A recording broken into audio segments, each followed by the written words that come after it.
Thank you. Good morning. Today is October 5th, 2021. The Housing, Urban Development and Zoning Committee will be called to order. Madam Clerk, please call the roll. Alderwoman Davis. Present. Alderman Coder. Was Here. that? I'm sorry. Did you say Alderman Cone? Yes, sir. Present. Thank you. Alderman Coder. Still here. Thanks. Alderwoman Boyd. Here. Alderman Muhammad. Here. Alderwoman Martin. Present. Alderman Narayan. Here. Alderwoman Evans. Here. Chairman Boyd. President. 9 present, you have. Thank you. I'll entertain a motion on the approval of the minutes for July the 7th and 15th. I move to approve the minutes of July 7th and 15th, 2021. Second. It's been moved and second. Madam Clerk, please call the roll. Alderwoman Davis. Aye. Alderman Cone. Aye. Alderman Coder. Aye. Alderwoman Boyd. Aye. Alderman Muhammad.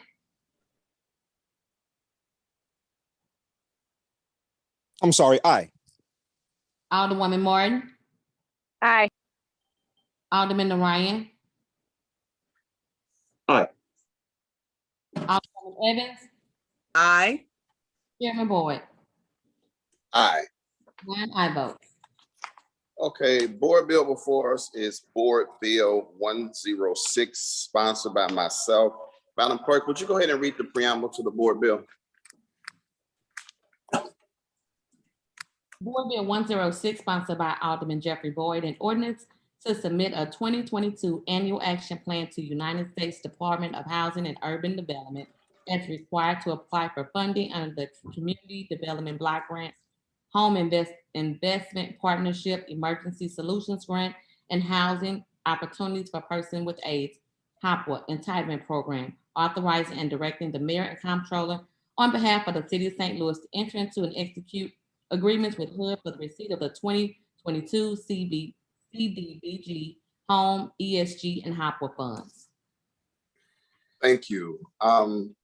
The bill will be presented today by Justin Jackson, who is the newly appointed Executive Director of the Community Development Agency, along with his staff, Lra Alexander, Bill Rata, and there are additional staff people that may be called upon to speak. Greg Hayes, Alan Jankowski, Noel Pfeffer, Laura Costello, Lance Knuckles. So Justin, go ahead and introduce yourself and then tell us about the board bill. Go ahead and start making your presentation. Thank you, Mr. Chairman, and good morning to you and the rest of the members of the committee.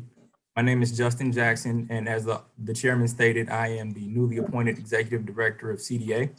Some of you all I have met before, others I have not, but I would just like to introduce myself and say hello.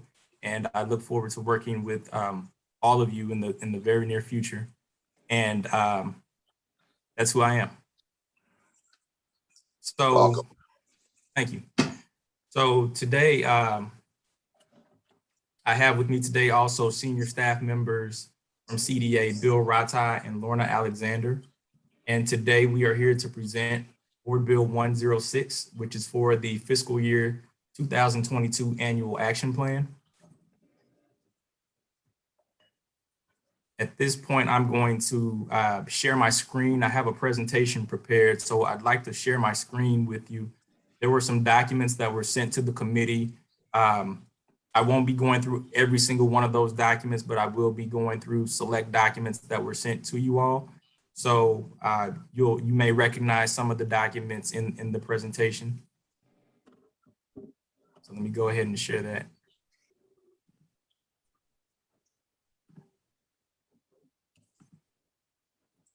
Can everyone see? Yes. Okay. So with the annual action plan, we estimate the amount of federal formula grant funding to be received from the U.S. Department of Housing and Urban Development for the upcoming year. The funding areas specifically are the Community Development Block Grant, CDBG, Home Investment Partnerships, HOME, the Emergency Solutions Grant, ESG, and Housing Opportunities for Persons with AIDS, or HOPWA.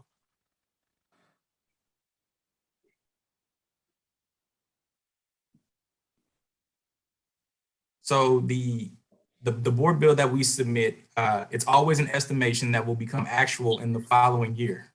So our estimated figures are based on our actual numbers from the prior year. This year, we are estimating approximately $26 million in total between the 4 programs.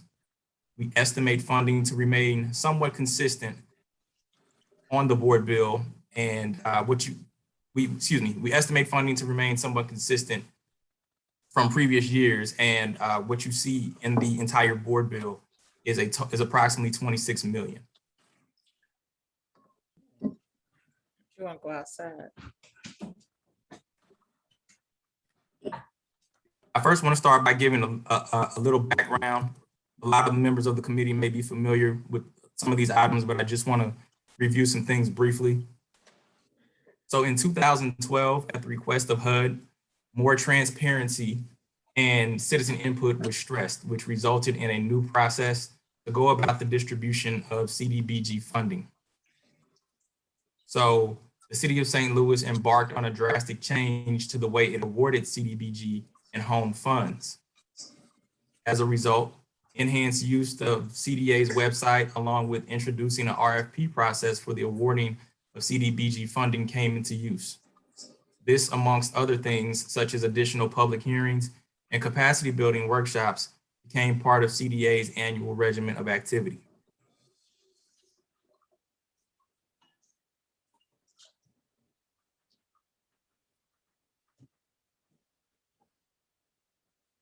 What I'm going to do now is I'm going to break out for you, particularly in the area of Cdbg, roughly almost $19 million in Cdbg funding, which is part of the $26 million total of this year's allocation, is identified.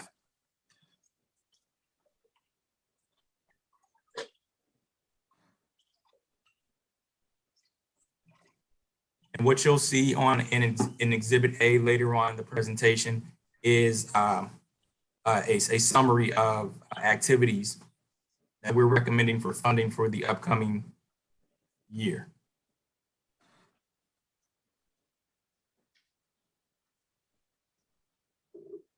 So on the screen before you, you'll see that in this board bill, we are recommending the following amounts for the following services. Roughly $3.59 million in public services, $1.75 million in LRA assistance, $439,000 for minor home repair, tuck pointing assistance, and down payment assistance closing costs, $1.87 million for healthy home repair, $7.1 million for housing production, $750,000 in economic development activities, $1.7 million in public improvements.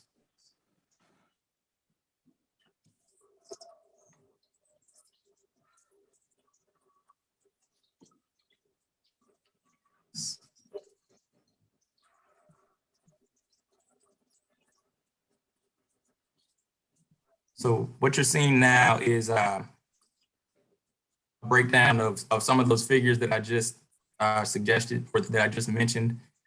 There's a pie chart that goes along with that. This was something that we put together for the committee, but this is where I will continue again, and we're only talking about Cdbg funding at this point. But you'll see on the screen the estimated allocation for fiscal year 2022, which is $18,989,355. This figure includes a very small program income number. We do receive a little income from low interest loans that we do in the housing area, it's not a lot, the program income is not a lot of money. But as the allocation goes, when we make our projections, we put that program income back into the total. So again, with those figures that I mentioned earlier, you will see a total of $18,989,355. There's one item on this chart that was not on the previous slide, and that's the planning and the administration dollars. Which you see that figure at the very bottom right before your total. It's a $3,757,871 figure.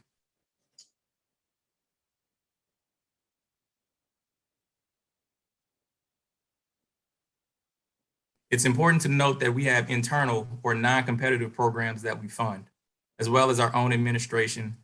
This amount is reduced initially from the $18,989,355 number, and the difference is what we make available to the public in the form of an RFP. That was done, the RFP was actually done this past August, whereby nonprofits and other businesses proposed programs which serve the general community and the city as a whole.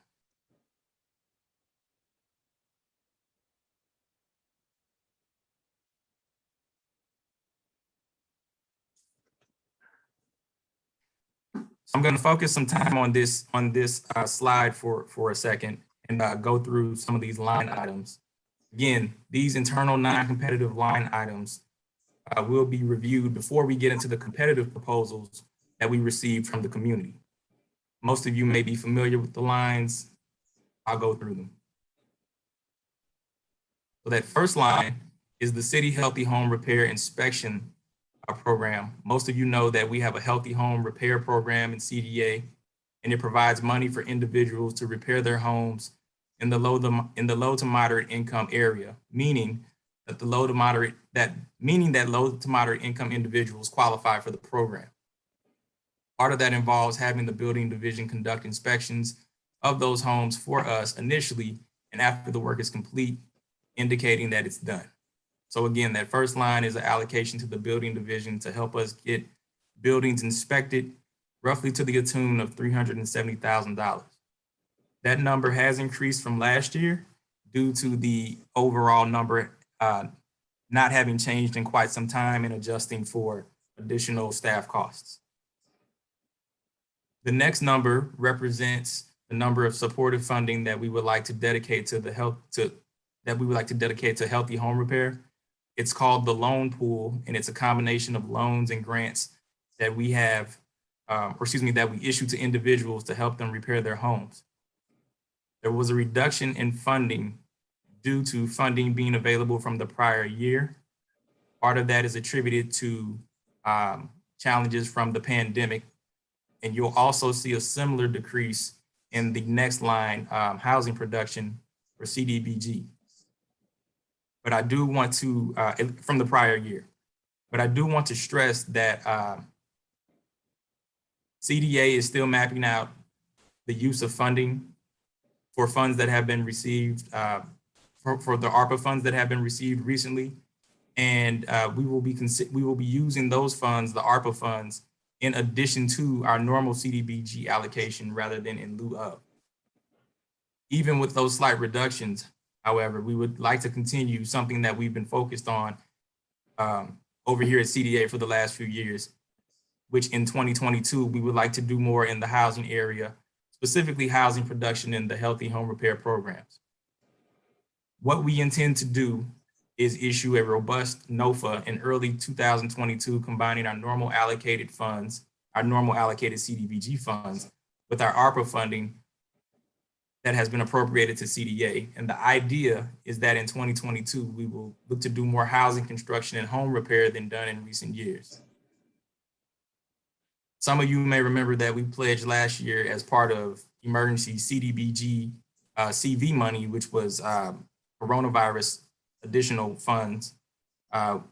We allocated money to the Affordable Housing Commission up to about 1.5 million to produce more affordable housing.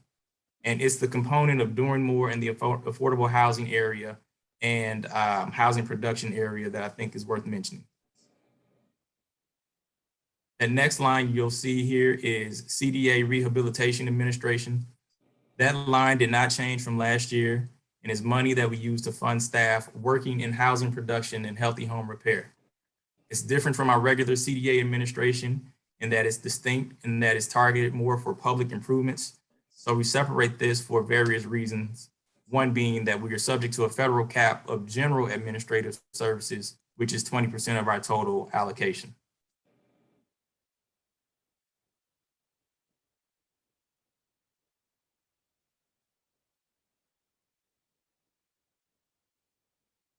Next are additional administrative lines, of which the total I mentioned before that the total administration is capped at 20% of our annual award. So that is for administration of CDA and other programs, including federal grants, the City Councilor's Office, PDA, which is Planning and Design, Planning and Urban Design, SLDC, and the Minority Contractors Capacity Building Program. So all of those areas are included in the administration calculation of the cap. Federal grants provides administrative support to the comptroller for processing CDA payments.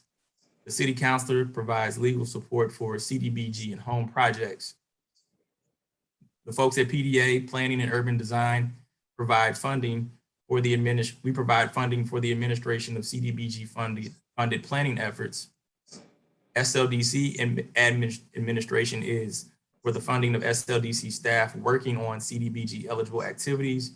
And finally, the Minority Contractors Capacity Building is for funding for capacity building for MWBE contractors.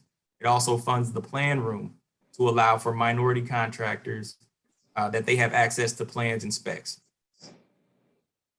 I would like to note that that number for minority capacity building has increased slightly over, has increased from the previous year, primarily due to an effort to support minority contractors in their capacity development. Right below that, you'll see the LRA Maintenance Program. So the LRA Maintenance Program saw an increase in this year's allocation due to an unexpected increase in some labor costs that have been experienced by the Forestry Department. Forestry simultaneously experienced an increase in demand for cutting grass and removing brush, while also experiencing a reduction in their labor force, partly due to COVID. So in short, they're cutting more grass, including that on LRA-owned properties, with less staff.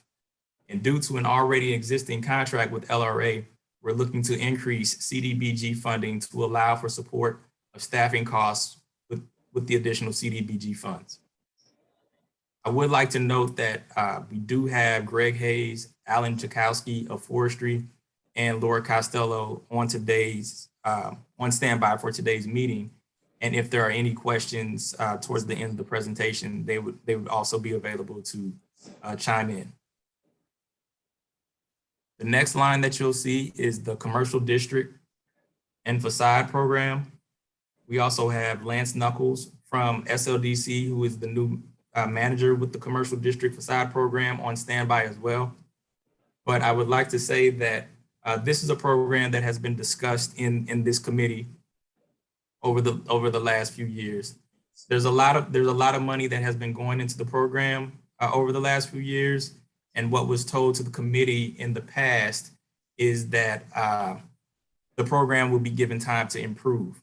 There were some obstacles that the program encountered, primarily in their past efforts with issuing awards, and it raised an eyebrow here at CDA. We were concerned about the overall production of the program. The program started to get back on track, and COVID played a role in some additional delays. However, we are continuing to work with SLDC staff to ensure that commitments that they've made from prior years are finalized by the end of 2021. So in working with the new administration in SLDC, they have begun to retool the program and guided in a different direction. Last year, they were provided funding to cover their administrative needs for the program while they continue to finalize their backlog of projects. And we're looking to do that again. So after initial conversations with SLDC, they have expressed a commitment to the program and requested a slight increase to support additional staffing costs. So at the end of next year, we will again continue to take a closer look at that program and ensure that the program is being advanced and that the complete framework of the program is solidified in order to fund that program in the future. Part of SLDC's restructuring also involved a budget line item change to the business development support program. They're doing some different initiatives over there in SLDC. So the award that was given prior was reduced completely for their restructuring efforts. Below that line, you will see elderly services, which come out of the Department of Human Services, the St. Louis Area Agency on Aging. And the number that they're being recommended for is consistent with the number that they were provided last year. The St. Louis Area Agency on Aging specifically, they provide meals to senior residents and disabled residents. And we are looking to fund them at the same rate.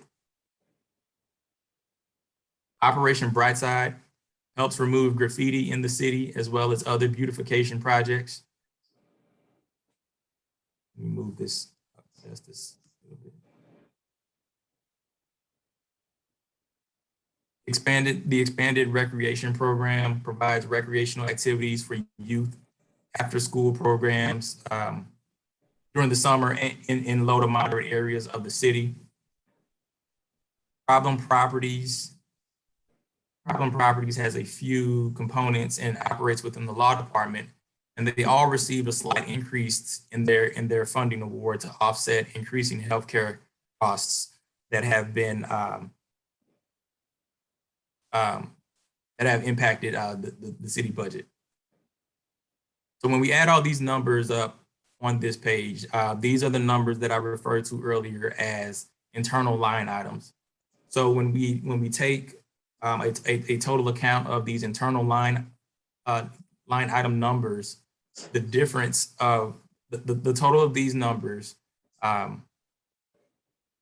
when subtracted from the total allocation for CDBG, the difference in that between those numbers is what's made available for the RFP that we release in August.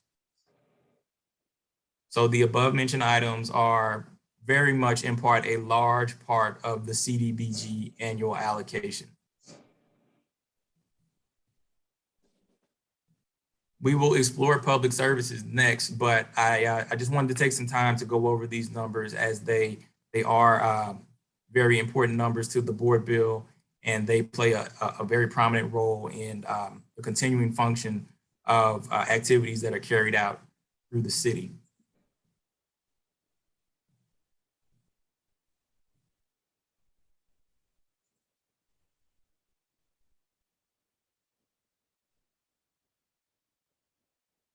So like I said, next we'll explore public services.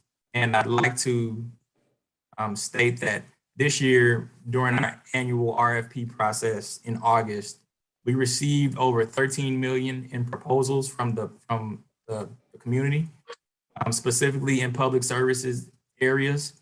And from these proposals, we had to evaluate discarding some of the proposals to ensure that we did not exceed our public services cap. I'm going to scroll down for just a second and highlight a particular number. What I'm scrolling down now is the actual board bill, the Exhibit A of the board bill. So that was submitted initially to the committee, and that can, if anyone's looking to reference that number, that's where I am.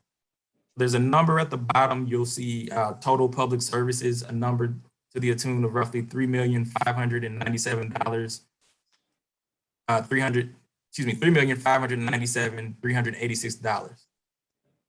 That's a number that I mentioned earlier, which is our public services cap.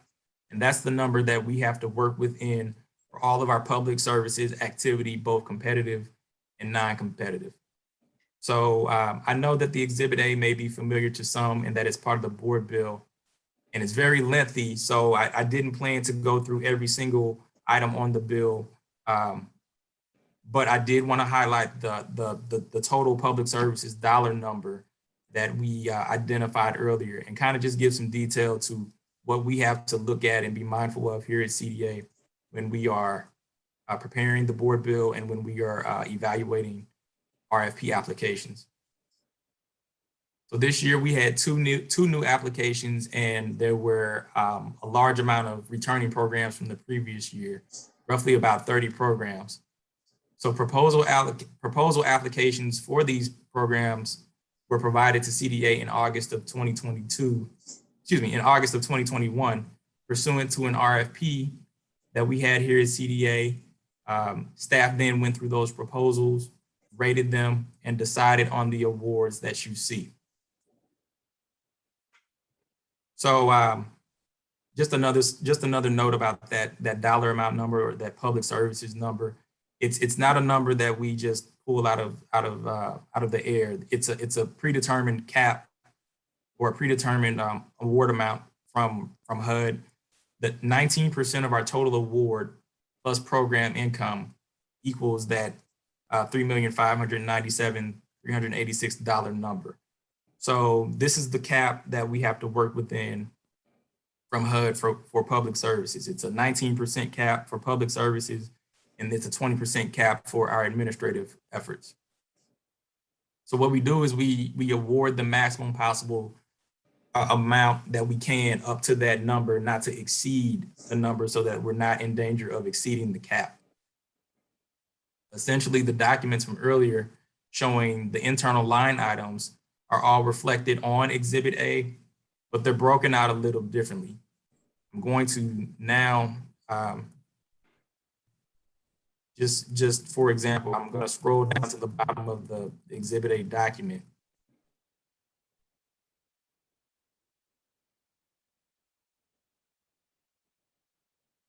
And there's a column in the middle that says 2022 Proposed Cdbg. And although there are some different breakouts of the individual subcategories, you'll see that total budget amount is right back at the $18,989,355 amount. To the right of that, you'll see a little bit over $3 million in home funding. We've not really talked about home funding, but essentially it's money that's used in housing production for home repair and for some home repair and housing production. There's some program income associated with that program as well, but our calculations from the CDA program income cap gives us that total of a little bit over $3 million. As a side note, home funding also allows for 10% of the grant to be used for administrative costs. However, we do not use any of that home money for administrative costs. All of that money goes into CDA housing production and healthy home repair. So one other item on the Exhibit A, as far as public improvements, there was one award to IFF, who submitted a public improvement project requesting funding specifically for the Economic Empowerment Center that is to be in conjunction with the Choice Neighborhood Program. Some may be familiar with the Choice Neighborhood Program, which is a federal grant program to the tune of $29.5 million taking place in the Preservation Square neighborhood in the 5th Ward. The city committed a dollar amount to this program in Cdbg funds back in 2016. And the project is a massive project, and it's taken a lot to get the project going. And over the last several years, we had to set aside funding pledged to this project. We've fulfilled that commitment, but there was also an additional need for the Economic Empowerment Center, which was specifically highlighted as something that was needed by HUD. But we have awarded that funding to IFF. And that is that dollar amount, which is roughly about $1.7 million, is the last of our commitment or the last of our funding that we plan to put towards the Choice Neighborhood Program from the city. Just as a note, overall, when we look at our Cdbg allocation annually, it's important to note that 70% of overall money has to be dedicated to low and moderate income areas.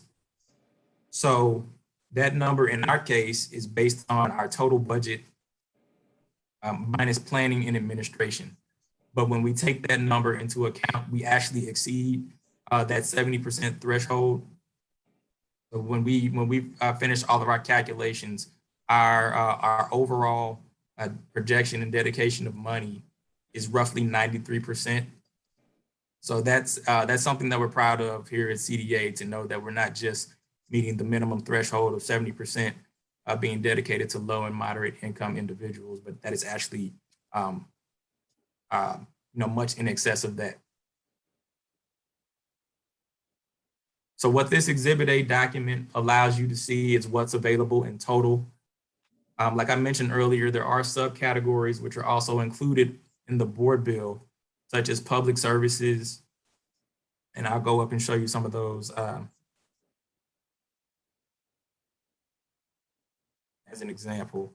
You have your total public services number, and then there are areas for interim assistance, areas for home repair, and our total housing dollar numbers. There's also subcategories for the commercial district and other economic development. And then there's also subcategories for overall public improvements and rehabilitation and administration, and then finally planning and administration. So all of those subcategories, they're all representative of the $18,989,355 amount. That's ultimately how we break out all of those numbers and fit them all together.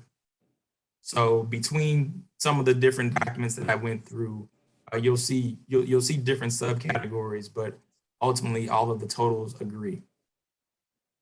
So this is the full allocation for 2022 as far as Cdbg and home, as it relates to Cdbg and home. And this is what we have submitted in our board bill, and this is what we are submitting to the committee. I would like to add that in addition to the board bill, there is $1,571,591 that we estimate will be available for 2022 ESG Emergency Solutions Grant. The committee, I would like to remind the committee that that actual grant is not administered by CDA, it's administered by the Department of Human Services, but it's secured by CDA in HUD's eyes. In addition to that, $2,606,989,000 we estimate that will be available for 2022 HOPWA programs, Housing Opportunities for Persons with AIDS, and that actual grant is administered by the Department of Health. So all of these figures are inclusive of the board bill, of Board Bill 106, and these are the figures that we have for you all that we would like to present today, or that we've presented today. As I come to a close, I just want you to know that we go through this annual process every year, partly and primarily because HUD requires that we submit our annual appropriations to them at least 45 days before the end of our program year. The end of our program year is December 31st. So we have to take the December 31st date and count backwards 45 days. So in doing that, we arrive at November 16 as our drop dead deadline, the date that HUD has to have our appropriation signed by the mayor and received on their end. I mention it not to rush things, but rather just to make everyone aware of our time frame. especially when it comes to information that has been presented today and future readings with the board bill. I'm hopeful that the information provided today is sufficient enough to come out of committee today, and in an effort so that we can ensure that we meet that deadline. And with that, I will stop this presentation and take any questions. Okay, you can stop sharing your screen. There we go. Welcome back, everybody.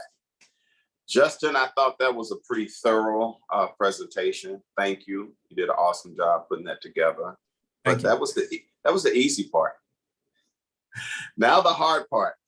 Time for question and answers. Okay. Hopefully people will be kind to you. We're going to start with Alderwoman Davis.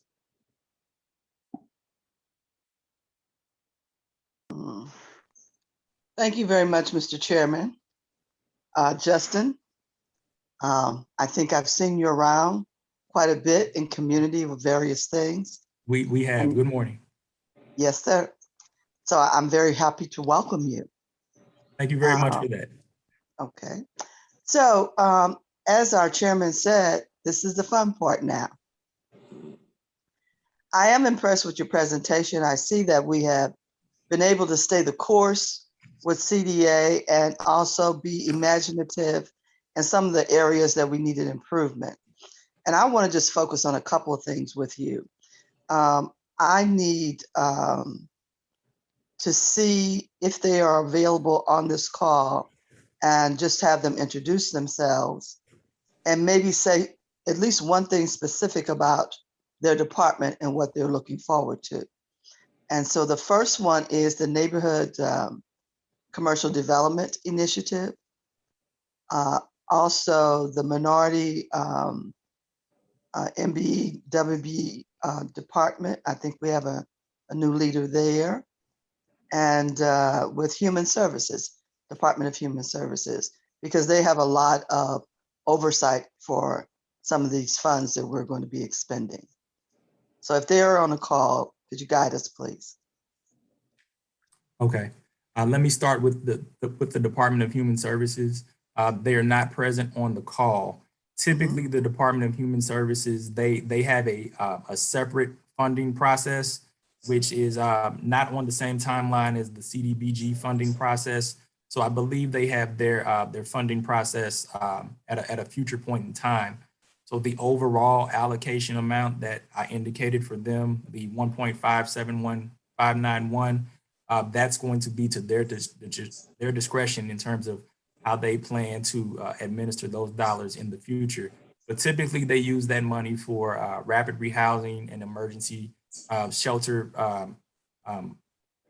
activities in the city. And I don't want to speak for the Department of Human Services, but I believe that they will have some forthcoming plans and specifics for that budget in the very near future. To go back to some of the other areas that you mentioned, we do have a new director with the minority capacity, with the Neighborhood Commercial District Program. His name is Lance Knuckles. He's a new addition to staff down at Sldc. He's been there roughly about 2 weeks, but he and I have sat and we've talked. We've sat down and we've talked. Both myself and myself and Neil also. We have had conversations about the history of the NCD program, some of the challenges that have been present with the NCD program, and being very upfront and honest about not moving forward in the future with those same challenges. Not just allowing those challenges to go without notice and go without resolution. So after meeting with Mr. Knuckles yesterday, we had a very good conversation, and I am of the belief that he and his department, as well as the folks down at Sldc, are committed to retooling that program and redirecting it in a more positive way, in a more impactful way, where we can see some more definite results and we can not have some of the issues that we've had in the past. Lance is on the call. I don't know if he wanted to add anything else to that. First of all, good morning, Chairman Boyd and committee. Just want to say thank you for the opportunity to speak with you this morning. And as Director Justin Jackson said, we did have a very candid conversation. And I am of the moment in time to really take ownership of the performance of this program and really assess our opportunities, not just to perform at par, but take this program into a direction that allow our small businesses to really reap the benefit of what this program is designed to do. More specifically, moving forward, it is really about acting as a quarterback, if you will, really leveraging the CDBG program, not as a tool in isolation, but really looking to collaborate with CDA on a much more deeper level, looking to partner with other departments with planning to really identify the opportunities to deploy this program as a part of a suite of tools to make sure that we're supporting businesses along our major corridors.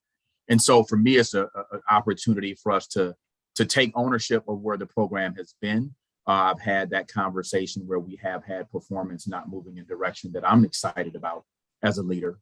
But I do also know that void of leadership, individuals and organizations may get lost and not find their way. And so it's my job and responsibility to help put a framework together for this team to be supportive, and then also work with CDA to really get this program activated and moving forward. So I'll pause and I'll take any questions you all might have around what that might look like, but definitely will give a moment to answer any questions you all might have about the program and how it might move forward. If you don't mind, I would like to ask, I don't know if I'm asking a question or making a statement, Lance. So one of the things that I've always suggested, and I have tended to do it on my own, we need to also be very purposeful in seeking outside resources to help the small businesses that we come in contact with. A lot of people just say, the city needs to help me, the city needs to help me, but there are a lot of additional resources out here in programming and opportunities that I'm hoping that we will become a source and also apply those in our assistance process. And as I hear you speak, I think you're one of those people who will definitely do that. Yes, Alderperson Davis, you hit the nail on the head. I actually have a conversation today to connect with Emily Breedlove, who has been doing some work around the small business ecosystem.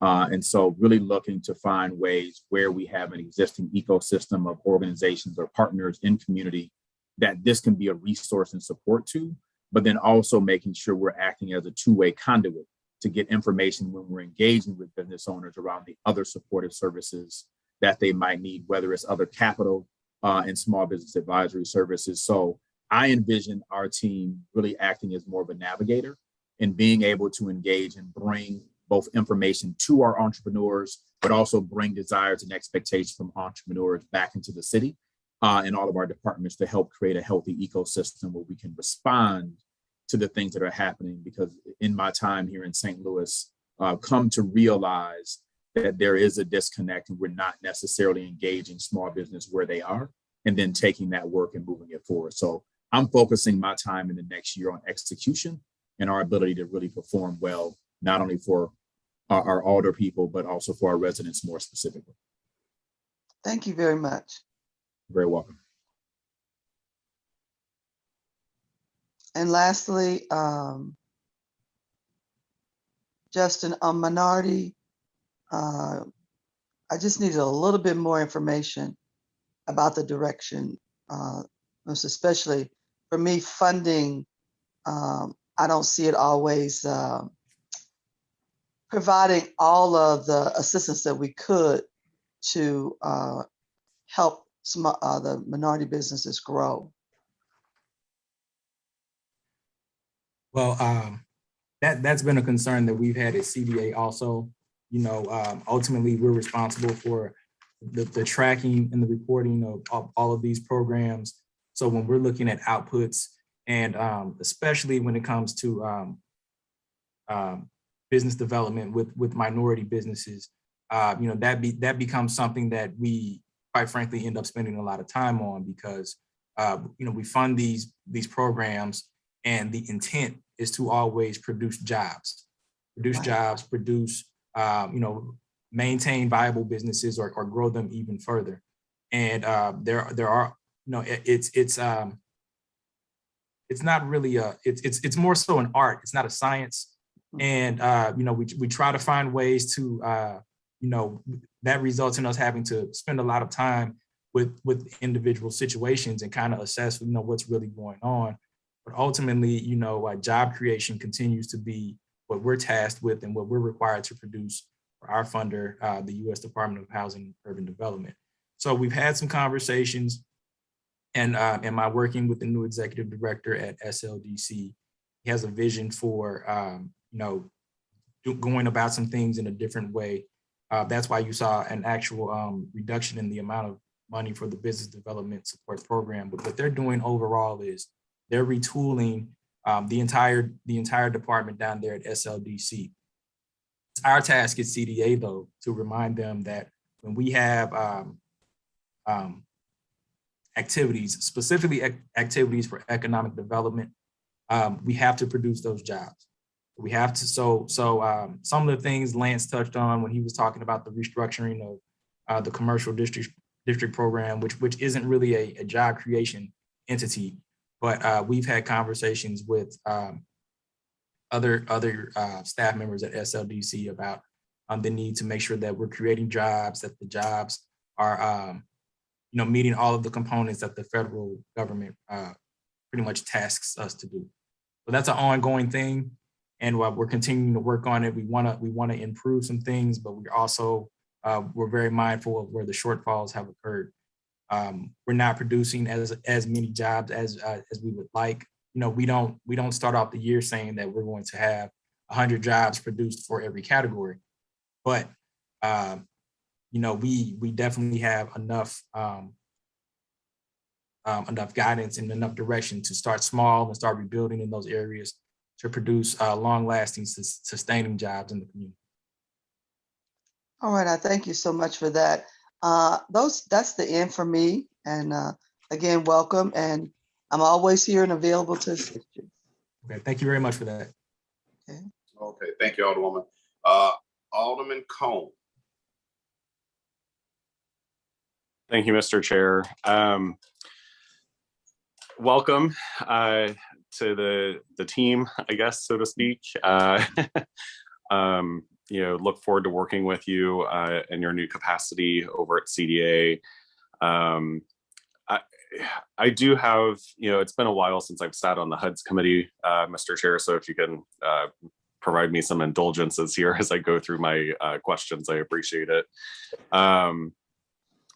So I'm just curious with like the cap of the administration costs. I understand why the caps are in place because of federal regulations. But one of the things that you mentioned was there was an increase in the healthy home repair. I think it went from 300,000 to 370,000. And you said that was due to increased costs related to staffing. And so I guess, why wouldn't that be included in the administrative costs if it's related to staffing? So the Healthy Home Repair Program, we actually contract with an entity outside of the city to provide those services. So it's not necessarily city staff costs that we're increasing in that area. It was staffing costs associated with an entity that we subcontract with. I have Bill Rata on the call, who is our Director of Housing here in CDA, and he can provide a little bit of additional detail. But just overall, those increased costs in the Healthy Home Repair Program are associated not only with additional staffing costs for those that we subcontract with, but also materials and supplies that we've seen a pretty much drastic increase in some of those materials that are needed to make repairs to the homes and the people that we assist with that program. Bill, did you want to add anything else? Yeah, I mean, I understand the costs of materials, but in your presentation, you said that it was primarily related to, increased staffing costs. So that's where I'm a little confused, because I mean, certainly, sheet metal, lumber, everything is going through the roof right now. But I'd like some clarity on why we've got administration costs separated for, all these other things are kind of categorized within, the general administration, and then healthy home repair has its separate administrative costs. Yeah, I'll answer that, Alderman. The healthy home inspection, I think that's where you see the biggest increase with the building division. And in addition to like the salaries and fringes going up, for all city employees, that's part of it. But a big part of that is for them to purchase additional XRFs, X-ray fluorescence analyzers, which they use to do the lead testing when they do their inspections. And those have not been, some of those are very old and they're obsolete, they don't work anymore. And those machines are very expensive. So that's about $35,000 worth of that increase is for that. The other thing I would say is that activities that are administrative in nature but support rehabilitation, like the Healthy Home Repair Program, that HUD allows that to be construed as rehab admin, and it's not counted into the regular admin cap. Okay, thank you. And then since you're on the line, Bill, how many homes are we doing through a Healthy Home with the 300,000 or 370,000 that we're allocating? So on an annual basis, we do about 250. We're hoping to do more this year because Justin mentioned that we're getting additional American Rescue Plan Act funding. So we'll have to beef up not only staff, but contractor capacity as well. So we should have some good numbers. Okay, and do we have a target with the ARPA funds, how many homes we're looking to? We're still fleshing that out right now. We don't have the exact number, but we're working on all the different requirements because there's some conflicting information. So we kind of have to see what they're going to require with those funds before we can move forward and set goals and things like that. Okay, and then so how many homes, just for the sake of the audience, Sure. Do we still have that waiting list, and how many people are on the waiting list? We do have the waiting list. Right now, there's about 975 people on the waiting list. Just to provide some context, when we took it over, here in-house, the CDA, there were over 3,600 people on the waiting list. So it's a fourth of what it was. And on average, how long are people waiting to participate? About 2 years. We're hoping we can get through that a lot quicker with the infusion of the ARPA funding. Great. Thank you, Bill. Sure. Excuse me. So I guess my other question, to kind of piggyback off of my colleague from the 19th Ward, with the business services and neighborhood commercial corridor. Oh, am I still here? The screen went blank. I can hear you, Shane. Oh, okay. All right. Thank you. Thanks, Jack. So with the particularly neighborhood commercial corridor program, where do things stand with that? I really struggle with that program. Historically, we've allocated, I'd say a ballpark around $500,000 every year to that program in the past. And half of it went to salaries, staffing costs, which in my estimation, is not a very effective use of those types of funds. So can you provide a general update as to how we're managing through that and trying to either streamline the process or I just 50% of any program going to salary costs seems very excessive. Right. So it's the NCD program has been a very very much a topic that has received a lot of scrutiny over the last few years, and it's not all unwarranted. I think that there have been a lot of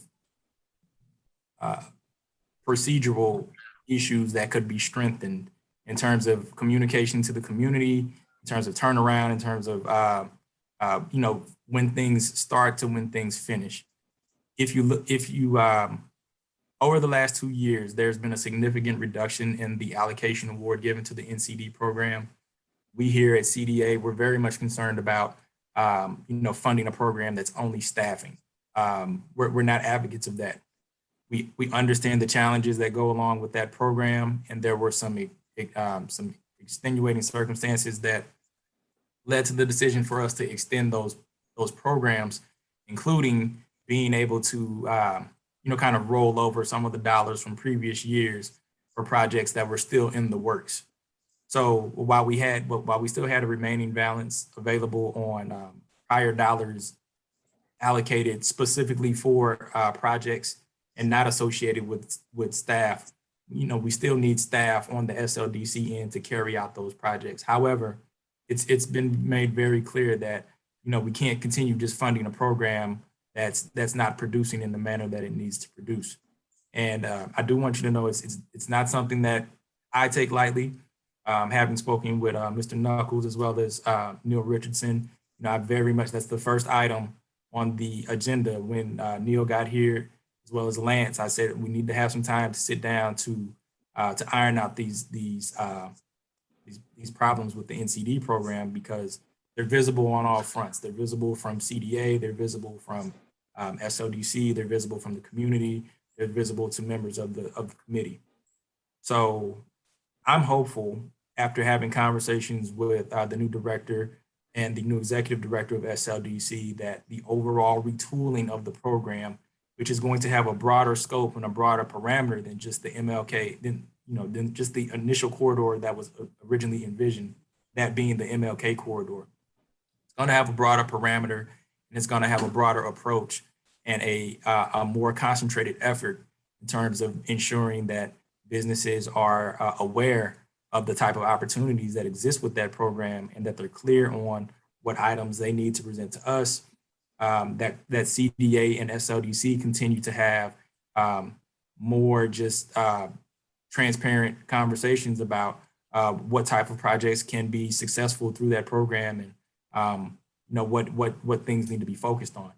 So Lance, I don't know if you want to chime back in with anything, but I definitely want to reassure the committee today that myself and new staff members here, we're committed to taking that program and taking it in a different direction, not just the same direction that we've been doing in the past. I think we've tried that, and I think we've seen the results that have occurred from that program. Although they've been limited, we've tried every option to kind of make that program work.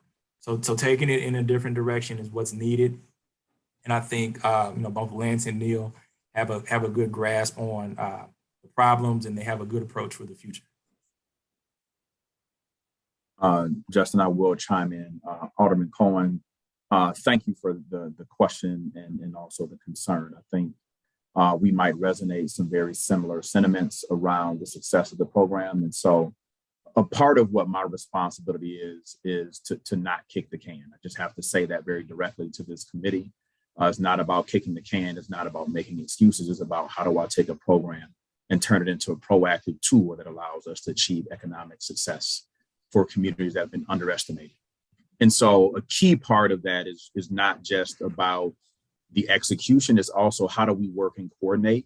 I believe Justin and I have found some ways for us to really start to think about what are some of the procedural hiccups and alignment that's more specific, because I believe that there has been some misalignment with program expectations and guidelines around what fits and what doesn't fit, and not being very proactive in asking those questions before we get too far down the road. And so for me, I'm a firm believer in a fast no than a slow no, and being able to be clear around what the program can cover, how it's defined, and where we can take it. And so that's one piece that's really important for us to be able to move the program forward, is to understand that.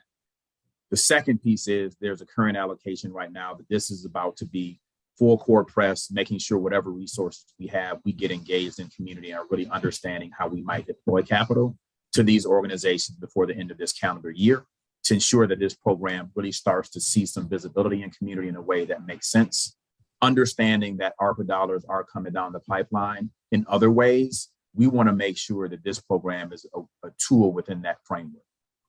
Moving forward, it is about strategic partnership, because a small team that is not only going to be responsible for CDBG moving forward, but also responsible for community-based coordination of efforts. That is something critical that I have to address around capacity of this team, and then getting a few more people on this team to be able to execute, minimizing the administrative expense to this program, but also turning it around. So Alderman Cohen, I would definitely welcome a conversation. I've looked at how things have been allocated over the last 5 years, and there are some communities that haven't been necessarily benefactors at all of this program than others that's been more beneficial. But I would also want to look at how do we define equitable access to the program, if you will, ensuring where these opportunities are along commercial corridors. Our small business owners are really getting a chance at it. And so we got to do the hard work of just getting in front of people and sell, if you will, to make sure people are aware of this program. And so by any means, I'm available for this committee at any point in time to answer any questions about activity that is or is not happening in your ward. Great. I don't know if I have your contact info, so if you could email me that would be awesome. I'd really appreciate it. So I won't take up too much of your time. But with the since we're talking about allocations, I'm curious because I've heard rumors. I've not been able to substantiate them, but I've heard in the past, particularly with the neighborhood facade program or the commercial facade program, that we've had issues with utilization. We've not been able to use the entire allocation, that we've actually had to give money back to the federal government because we haven't been able to use those funds. As we're talking about funding things going into this next fiscal year, what is the status of those, so that we can kind of wrap our heads around, why we're allocating what we're allocating. So to answer a few of your questions, there's all of the above. There's been concerns on all of those areas, with the exception of one. We haven't actually given money back to the federal government. There's been some funding from certain years that CDA itself has recaptured, but we recaptured that and then we repurposed that funding via substantial amendments. We don't necessarily have to give that money directly back to the federal government within that time frame. But with that being said, there's been just a general concern overall because since I've been here at CDA, and I've been here for a few years now, the overall concern about the NCD program and its usage of its funding, and can we make sure that the funding allocated to the NCD program gets used for what it's intended to be used for in whole. And we've fallen short on that in a few areas over a few years, but we haven't had to give any money back, and or we haven't had any money recaptured by the federal government. But there, I'll be very honest, there's a lot of areas of that program that we've all been vocal about and that we're looking to strengthen. So communication to the community about the parameters of the program, I think, is key. I think there's been just some misunderstanding about what opportunities actually come with the program and what all requirements are needed to make sure that a facade improvement is carried out from A to Z. And I think some of that frustration may be partly because of just commitments that are given out to the community sometime, and there's an expectation from a business owner or individual in the community that isn't necessarily met in an appropriate time for justifiable reasons. So it's taking all of that information and taking those concerns and being honest about those concerns with new staff members, with staff members down here at CDA that I work with, and just all of us sitting at the table and being honest and open with one another and saying, listen, these are the problems, and these are the number one things that we have to resolve with this program. Very much the things that you have said, come down our way too. And it's frustrating to have a program that has a very good potential to do a lot of things, but seems just to be limited in what it's able to do. So I'm very much a believer in that. I think that with some retooling of that program, that we can get it going in the right direction and focus on, if not everything for a business, a business's exterior, at least, certain specific things that we can just, very much focus on and do those things, do them well enough to the point that business owners are happy and that our funders are happy because they're seeing us spend money, and that we're not having these extended periods of conversation and resubmittal of documents and reviewing of things that could have been addressed early on.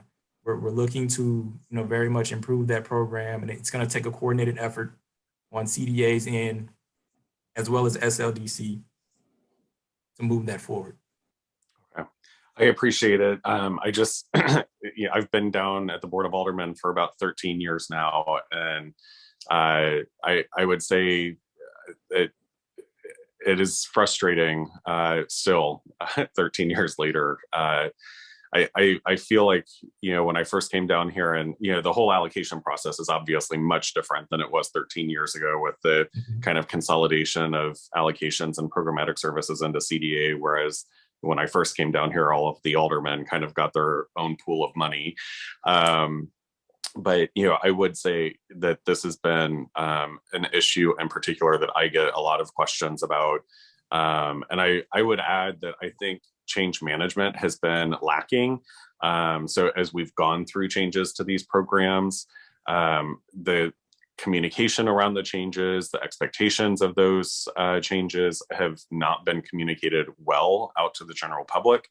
I still to this day get emails from constituents, business owners that think that the alder people can basically give them a facade, which obviously is not the process that we have in place currently or for the last several years now.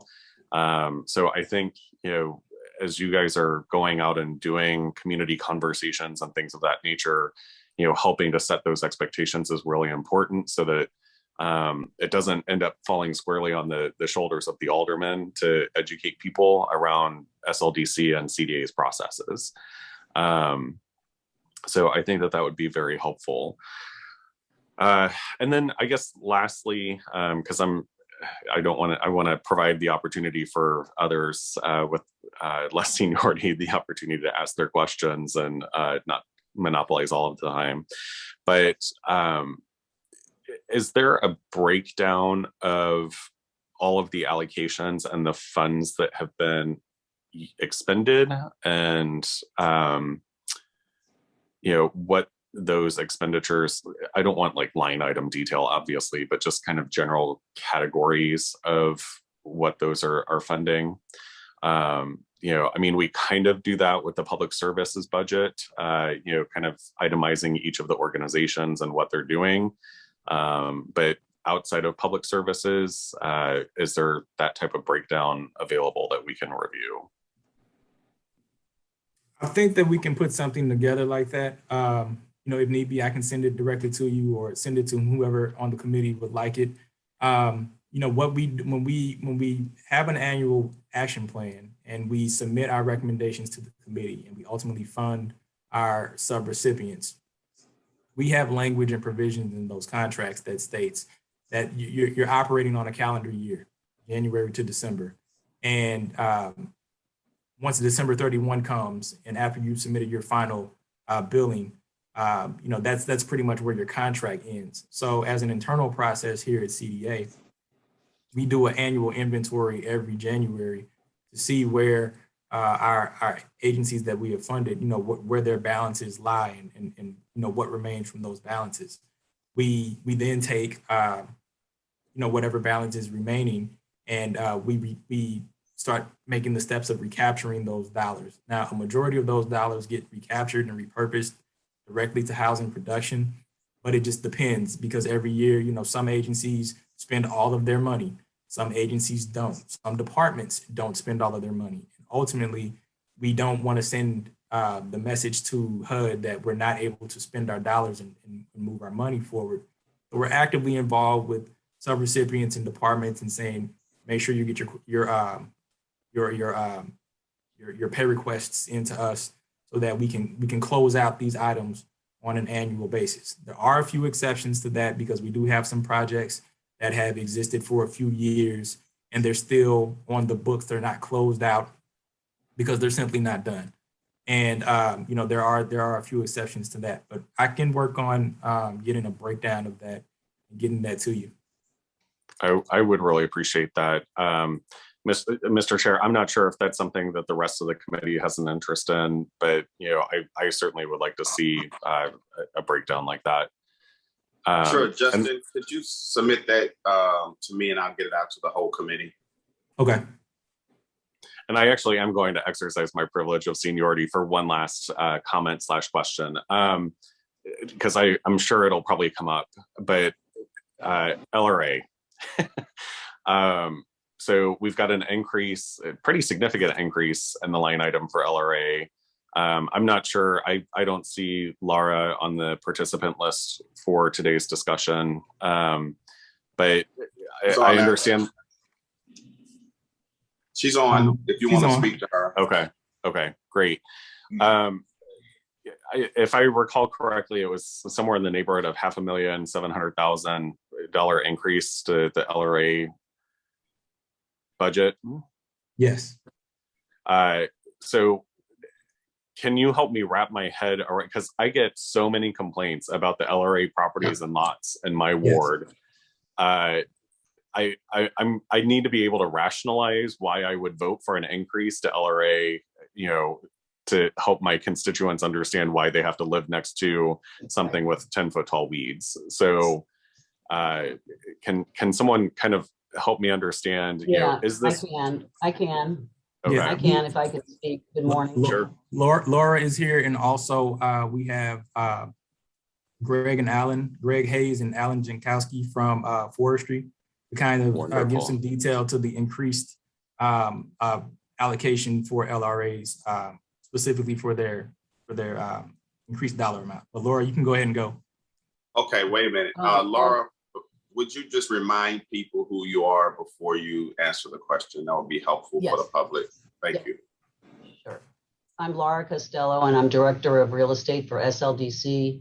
And that includes, I manage all of the agency-owned properties, and the biggest one being the LRA, which has over 10,200 properties in its inventory. And the Alderman answered his own question when you said that your constituents call day and night about LRA property. We're behind on everything from grass cutting to tree trimming, and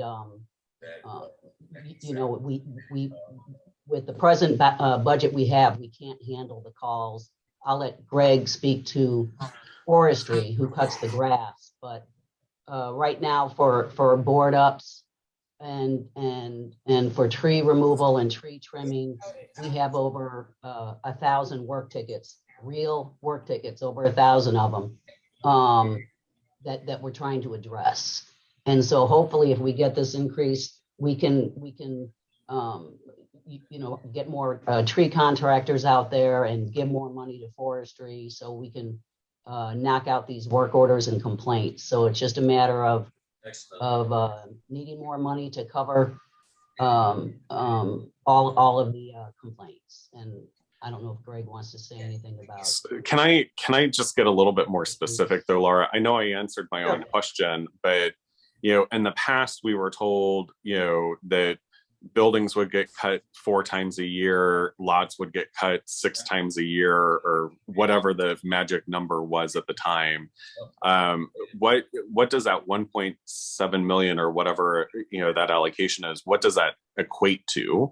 I mean, is it just clearing tickets that are in the queue right now, or are we getting back to any type of remote standard of care for LRA properties? Because right now there is no standard. Greg, did you want to talk about the number of mows, number of cuts? I can tell you what that money does for LRA. It pays for specifically, it pays for plywood and materials, tree removal, debris removal, graffiti removal, and we contract with forestry to cut our grass, Alderman. So I am not sure the exact rotation right now, if it's 5 cuts a year or 3 cuts a year? I can let Greg answer that. Sure. But it pays, it pays, you know, it pays for the tree removal, for the grass cutting, and for our 8 maintenance men. And that's what it comes to. Right. So this is Greg Hayes. I'm the Director of Parks, Recreation, and Forestry. Anything that's a private hazard tree, private being on LRA property, they handle it themselves. We have ISA certified arborists that do the initial CSB follow-up, and then we forward those to LRA. So just to be clear, forestry, the only involvement we have in hazard trees on LRA properties is the inspection, the professional inspection. The vast bulk, well, all of the funds that come to us would be used for grass cutting. We haven't done 4 rotations on vacant buildings in probably 3 decades. So essentially what our resource capacity is, which was obviously impacted this year, is essentially we're going to do about 2 rotations on buildings. 2 years ago, we were afforded the opportunity to continue to hire additional staff. I think we got up to almost 100 individuals in forestry. We did, Alan can correct me, we did 3 rotations on vacant buildings, which is unprecedented. That's every 8 weeks of a 24-week season, 6 months, April through September. And typically our standard on vacant lots, which we feel, quote unquote, we're better with, is about 6 rotations on lots. Any additional funds we receive would provide us the opportunity to keep cutting grass unless there's snow and ice on the ground. So we always end our season last Friday, which is October 1st, essentially September 30th. Anything we can do to keep cutting with what we have with a contractor who we have under contract and existing staff is our goal. So 6 rotations and ideally 3 on buildings would be our goal. And we do have a standard and it's on rotation to do the best we can with the resources we have. And hope that answers your question, Alderman. So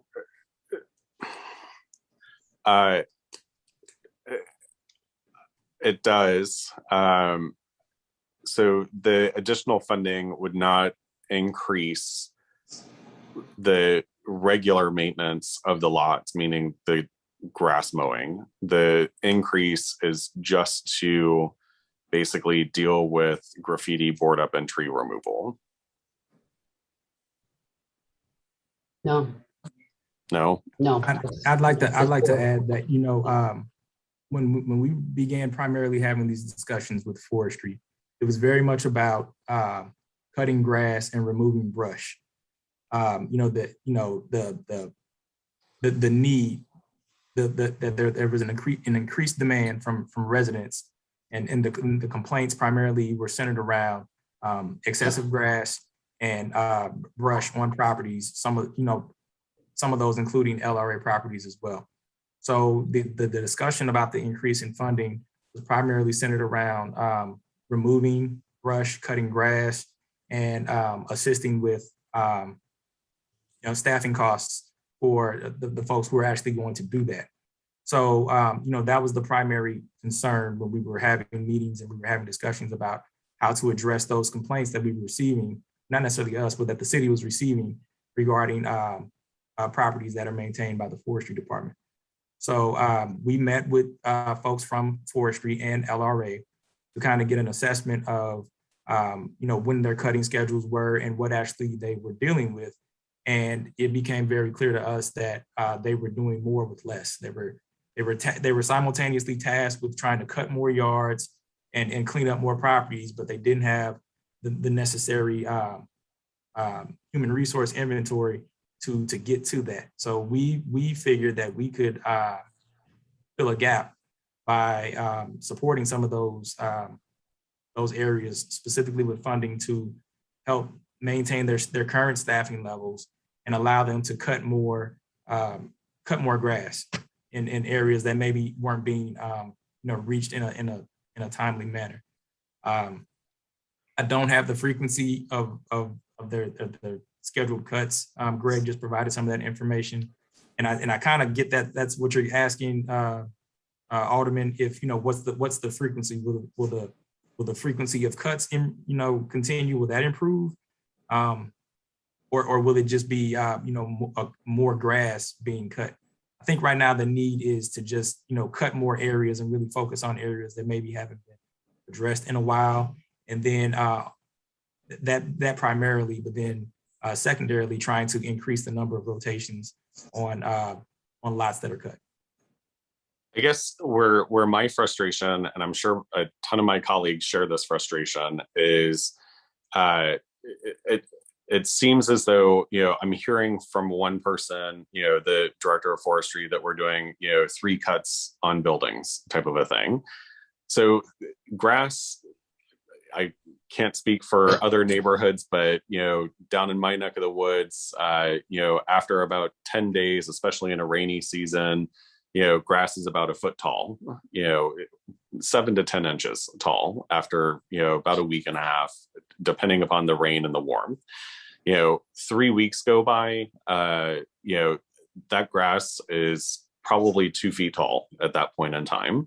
It takes a lot more effort, to go in with a crew and mow or whack, grass that has grown so tall. And on top of it, we don't rake any of this. So it just ends up falling on the ground, and huge piles everywhere. It kills everything underneath, becomes weeds.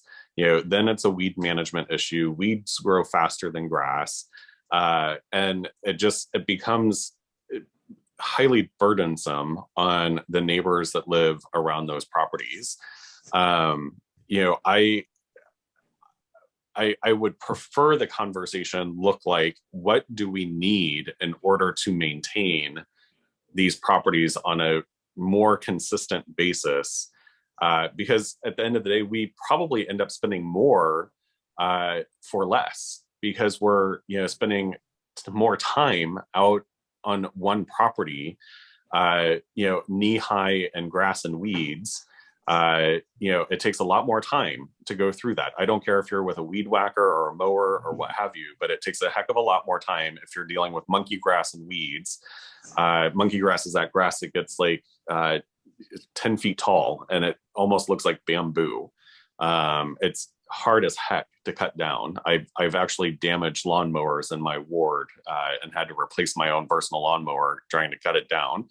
But it takes so much more effort and time, and therefore money, to maintain those properties, because we're not doing any justice to 3 mowings a year. That just does not compute whatsoever. So I would much rather the conversation look like, what do we need to get a regular standard of care for these properties? And I know my neighbors would very much appreciate that. I heard Greg, you guys do great on lots. That's fantastic, but there's a ton of buildings out there that are in LRA property that are frankly next door to other buildings that have people living in them. And they shouldn't have to deal with a forest next door full of critters, creatures, and poisonous vegetation growing into their yard. So Alderman, can I send you, I don't know if you know, Laura Ginn and I worked last year on figuring out just what that number is, what we would need to take care of these properties, not 1 or 2 cuts. This would be 6 cuts, a year, and regular board up and an additional crew, et cetera. And it came to like $9 to $14 million a year. And this is part of the cost of vacancy report, and I can send it to all of the members. But it's very interesting, because what you're asking is not just put a Band-Aid on it. What is the need, and what is the cost, and what can be done to maintain regularly all the properties that are half owned by LRA and half of the other 25,000 that Greg takes care of. Those are privately owned. But I'll be happy to share that with you. It comes to about $1,000 per parcel. Yeah, and again, I don't necessarily think that an LRA property needs to look pristine, but there should be some standard, and it shouldn't be, let's wait until it becomes complete overgrowth and kills off everything else and takes over the fence and grows into Right. someone else's yard. So, Exactly. you know, I don't think that that's, you know, I don't think we need to be out there every week mowing LRA property. That would be wonderful if we could, but I don't think that that's realistic. But, you know, certainly 3 times a year is completely unacceptable, you know, for my constituents. And I'm frankly kind of tired of handling those phone calls. So, you know, and honestly, I don't even think that 3 times a year is happening. So, I mean, that's a whole separate other frustration that I have is if that is our standard is 3 times a year, you know, I still have properties this year that are getting their first cut. And whether that was they were overlooked or, you know, it was raining one week or what have you. Yeah. Alderman Cone, why don't we set up another meeting where we can either me, you, and the other members of the committee meet with Greg Hayes, Laura Costello, Alan Jankowski, and just talk about some potential strategies to make it better. But I want to go ahead and move the meeting along. Was that your last question? Alderman, Chairman, with all due respect, can I make one very brief comment? Yes. Okay, thank you. And with respect to everybody on the call, just to Alderman Cone. I think it's clear when you said we need to hear what you need. I don't know how many ways and means I've been to over the years, but at least 1 or 2 alderwomen and aldermen asked me that question, and I provide the answer. And in the past, it was like 1.5, 1.6 million to do 3 cuts and 6 cuts. But this year we have $900,000 in that budget. We're quality of service folks. We're in the neighborhoods, 28 wards. You see us. Yes, I feel strongly and have contended for years. We're impactful, demanded services, and those citizens out there citywide deserve these services. There's no question. Thanks. Okay, Greg. thank you, Greg. I agree. We're going to have to move on from that. I'm going to move on to Alderman Coder. Thank you, Chairman. I'll be brief here. I've just got a couple questions, I guess, for Mr. Jackson, and he can defer these to whomever, just on a couple of line items here that I'm not familiar with. So the first one, well, I guess I'm familiar with this one, but I'm hoping I could hear more about the expanded rec programming, 308,000. What does that entail? I've only got 4 of these. So you want me to just give you all 4 and then you can defer to whomever, Mr. Sure. Jackson? Okay. So the expanded rec programming, I'd like to hear more details about that. The Shamrock Club at St. Patrick's Center. Obviously, I'm familiar with St. Patrick's Center. I don't know what Shamrock Club is. I'd like to hear more about that. It's a $100,000 line item. And then the public, and under the public facilities section, the Illinois Facilities Fund, 1.7 million. What is that? What's that for? And then my last one is, if I could just get a little more detail, and I apologize if I missed this in the beginning of your presentation, but the 7.1 million for, housing production, do we have some targets as to how many, rental units and how many single family homes we're looking for with those dollars? Just a brief description there.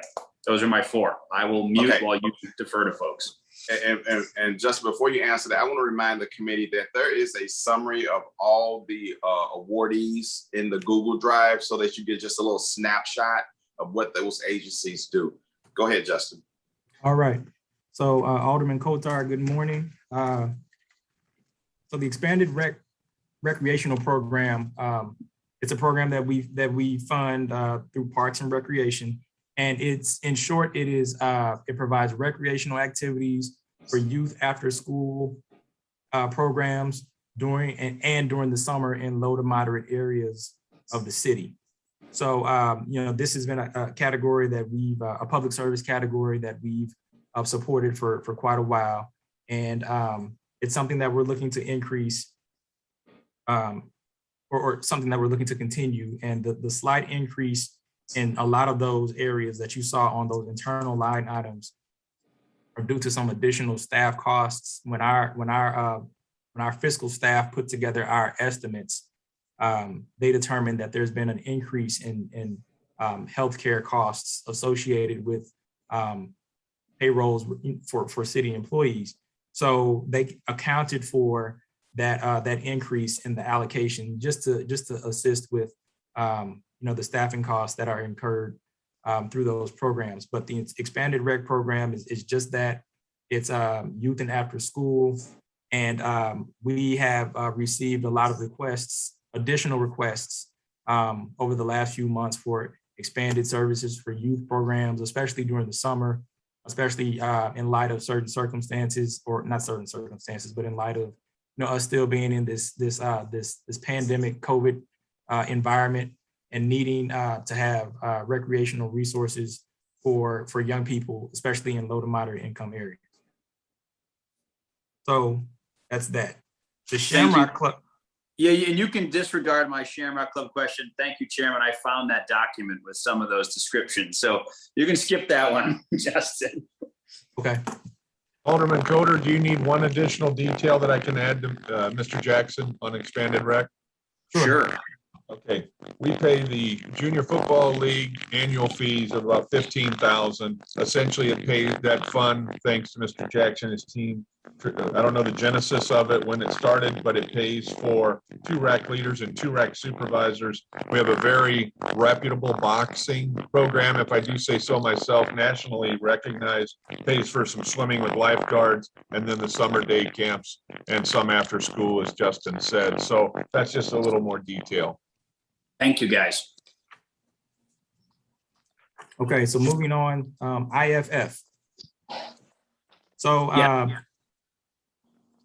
during the presentation, I mentioned that regarding public improvements, one of the awards, or the really only award, was to IFF, who submitted a public improvement project requesting funding specifically for the Economic Empowerment Center that is to be in conjunction with the Choice Neighborhood Program.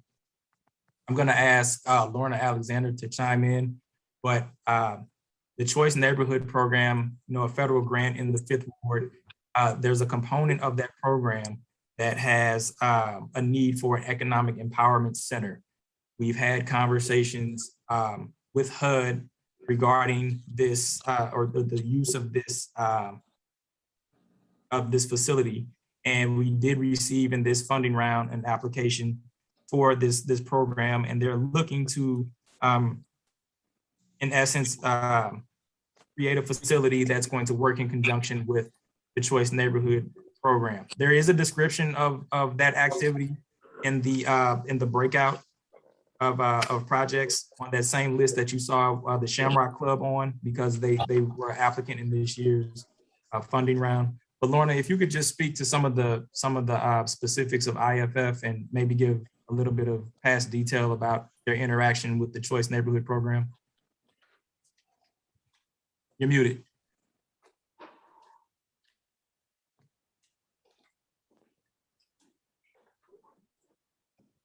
Lorna, you're on mute. Lorna, you're muted.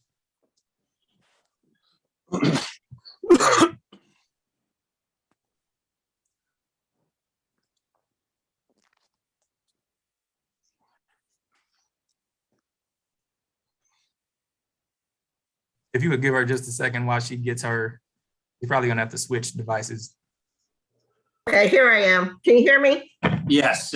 Yes, good morning. Sorry, I have 2 grandkids at home with me today. I was trying to leave the room so they wouldn't come running in. But IFF was the sole respondent for the Economic Empowerment Center, which is part of the Choice Blueprint for Preservation Square on the near north side. So they are to develop the LK building. They already will receive funds from the Choice grant itself that HUD authorized itself, HUD in Washington, for $2.5 million.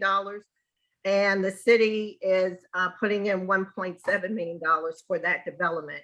So they're in talks with St. Louis University and the Y to provide different empowerment services. Once the building is up and running, they will take initial ownership, but the city will then come in as helping to direct, as far as the board is concerned, on the operations of the building.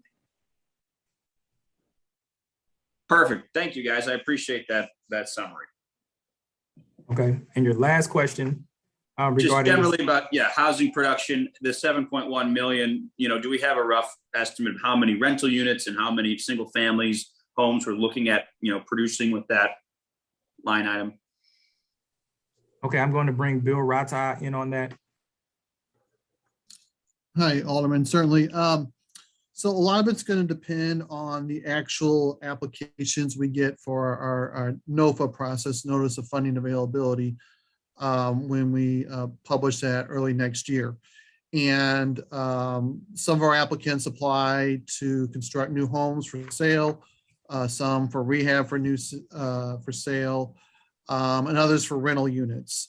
And we're hoping that in conjunction with funding that we would make, that MHTC would provide funding for LIHTC projects. So if that's the case, then those rental unit numbers will go up very, very by a lot. I would imagine if we get 2 LIHTC awards, easily, probably that's 100 units for affordable rental housing. On the for sale side, I would imagine, again, depending on the applications that we get, but anywhere between 15 and 25. Great. Thanks, guys. I really appreciate it, the presentation and everyone's hard work on this. Okay, thank you. Nothing further, Chairman. All right, thank you very much. Alderwoman Pamela Boyd. Yes, sir. I thought I wouldn't have questions, but I do have questions. And I know the chair is like, oh my God, not more questions. But hello, Justin Jackson. Congratulations on your appointment. Good morning to you, Alderwoman. And a question I wanted to ask, I guess it would be to Bill Rata in regards to the housing piece, the Healthy Home Program. And so you have a waiting list of 975 people, and you're saying there are people on the list for 2 years. And so I know this is not information you really want to hear, but literally in the war, we have had people that have died and never received the funds. And so how are you looking at to bring in, it just seems like you all need help. You need assistance with this. And so how are you looking into incorporate small non-for-profits to help you all that can do those jobs, that can help get that list down? Thank you, Alderwoman. So first thing we're looking at is hiring additional staff. As you know, we're getting additional funding from ARPA that will help with that. So that's going to help with 2 things. It'll help with the waiting list because we'll have more funding available to assist those folks on the waiting list. And it'll also help us to increase the staff that, we'll need to process all those applications. I would like to remind the committee members that there are mechanisms that we can assist people outside the waiting list. HUD set the rules for the program and they established the first come, first serve on the waiting list. However, they do allow certain things to be done outside the waiting list. So if somebody is currently on the waiting list and they have one of these issues, or if somebody may not be on the waiting list and one of these issues develops in their home, they can contact us and we can send them the application the same day. So those things that HUD allows are a leaky roof and a collapsed sewer lateral, a broken water line, so you have no water service, a hot water heater, you don't have hot water, a severe electrical hazard, accessibility modifications, and if somebody has a child under 6 or a pregnant woman living in the house and they call Healthy Home Repair, we try and get them in a lead program so they can get their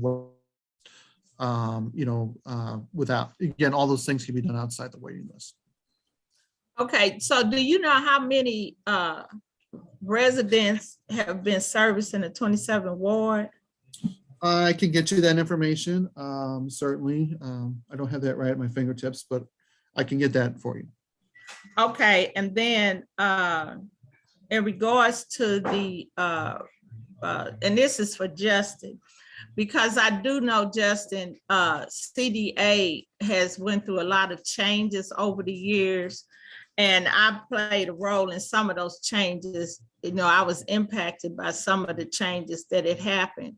And so I guess my question to you, and since you have been a part of CDA for a minute, how are you training your staff on how to communicate, train people in the community, the small businesses, and the residents? Because what I have found out is a lot of your staff have communication issues in regards to how they talk to the residents and or to these small businesses.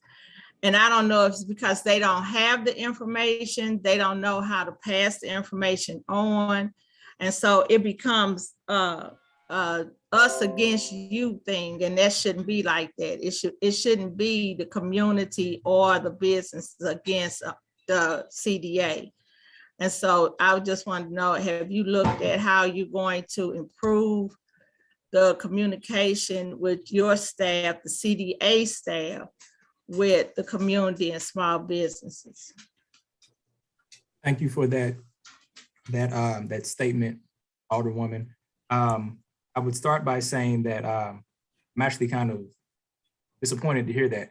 If it's gotten back to you that any staff member here at CDA is communicating with someone, you know, outside of CDA, or you know, just to someone generally in the public in a manner that's not professional, or if anyone has taken offense to you know, any conversation that they've had with anyone at CDA, myself included, I would like to have a conversation with you about that, maybe trying to address you know, that particular issue, because I would hope that issue is an isolated issue and not indicative of the entire staff here at CDA.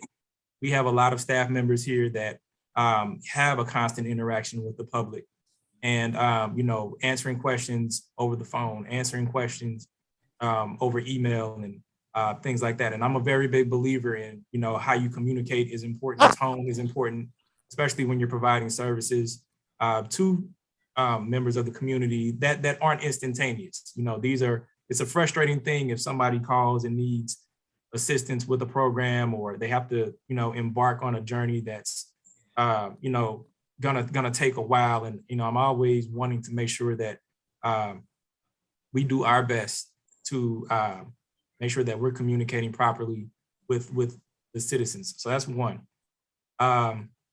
We are going to, one of my initiatives now that I've changed seats, is that we are going to have to do more in terms of awareness and communication to the community as a whole, in terms of what services are offered at CDA. Now, it's a catch-22, and I'm aware of that, because we have a website currently, but when you go to the website, there's a lot of things going on that website, and we get a lot of citizens who are frustrated because of our website, because they can't easily access you know, certain things that they're looking for on the website. They're looking for applications. They're looking for things, you know, with the Healthy Home Repair Program. They're looking for active funding or open funding cycles, and they just can't seem to find it. So while it's okay for me to navigate, because I deal with that on a daily basis, we're definitely looking at ways of improving our website, making it more user-friendly. Two, we already conduct at least twice a year capacity building trainings, as well as operational agency trainings for individuals or entities, not individuals, but entities who are awarded funds or who are looking to receive funds. But I think we need to do more awareness in terms of you know, promoting those types of trainings that we do, and making sure that we have a permanent footprint of those trainings on our website. That has actually already started. In the past, you would have to come to one of our trainings, get the handouts, and, you know, sit through a day's worth of training. But, you know, realistically, everybody's not able to do that. So what we've already started doing is utilizing technology to make sure that training efforts, or even forums like this, are not necessarily this one, but just, you know, activity like this, that where we can engage with the community on a digital basis, on an electronic basis. So If someone missed out on the RFP process this year, they can come to our website and they can do their due diligence and research not only the past presentations, not only the past physical documents, but they can see the actual trainings that we conducted to put themselves in a better position when it comes time to apply for future training. In addition to those two trainings that we have annually, we're looking to expand that to more than just 2 times a year, because when we have those trainings, we're constantly running into people saying, I missed it, or I can't attend all of them. So we're very much going to increase the frequency of those trainings so that the community can be aware of the opportunities at CDA. But like I said, it's a catch-22.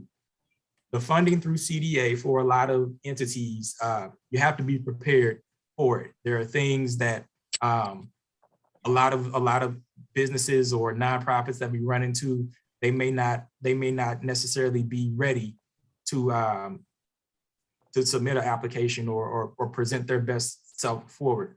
So capacity building is constantly something that I'm hearing, and it's constantly something that we deal with. We have a lot of agencies that mean well, and they have the right, their hearts in the right place. But when it's time for us to, have to do things in an administrative capacity, there's some assistance there. So we definitely are putting together some additional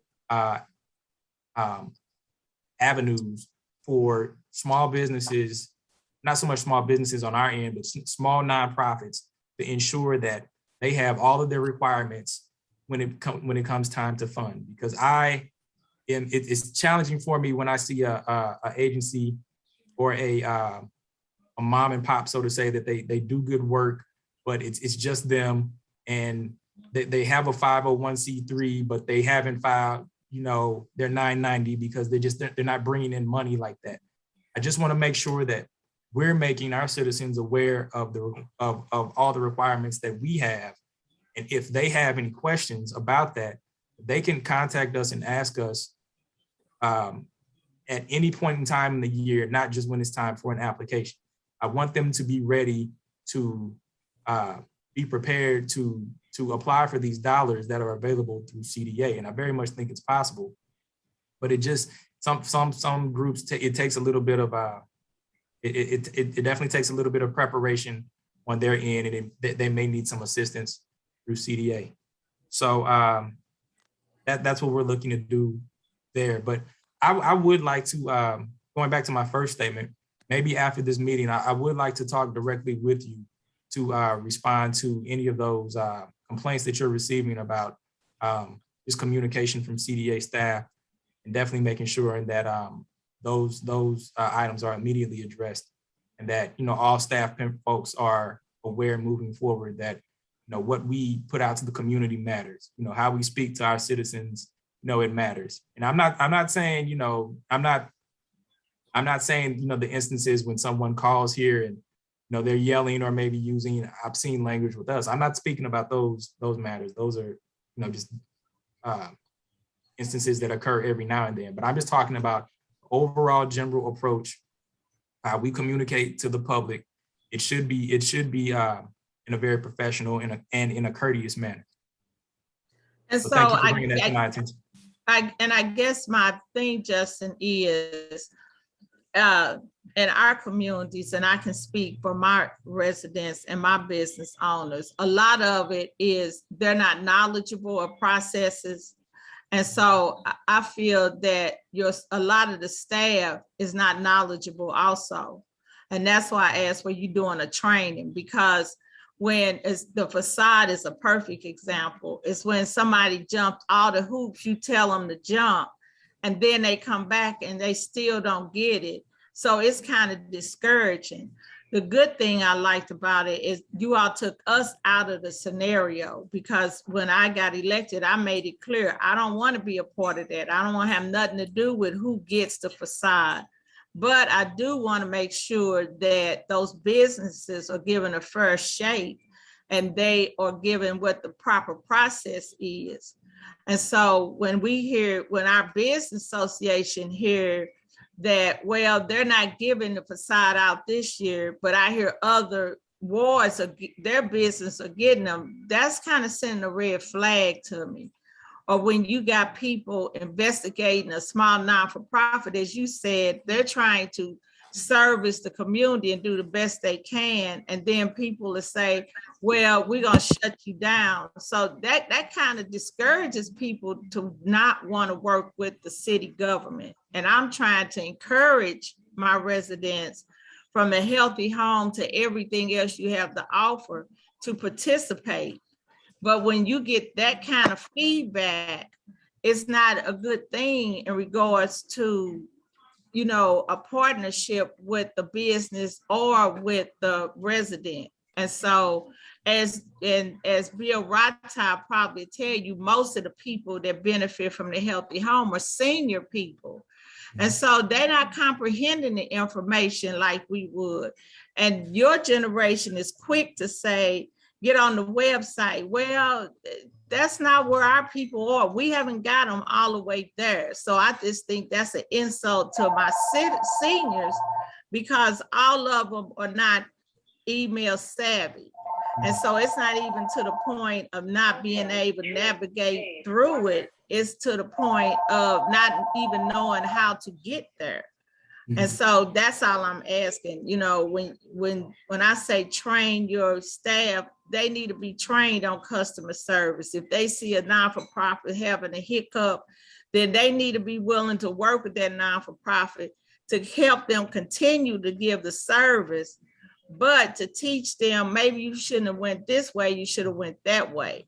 And that's all I'm asking. So I don't have a problem with meeting with you, you know, after that. But I just think it's my residents, I can speak for clearly to say they are intimidated by city. They don't like going downtown. They don't like going to the offices. And so I always try to make sure that I offer people to have satellite offices in the area so people can feel comfortable. So that's all I'm trying to, you know, ask. It's just like they have a business manager that works with them on business. And so we just need to have it where they're really working with them to help educate them on how they can benefit, you know, from what you all have to offer. And that's all I have, Mr. Chair. Thank you. Thank you very much.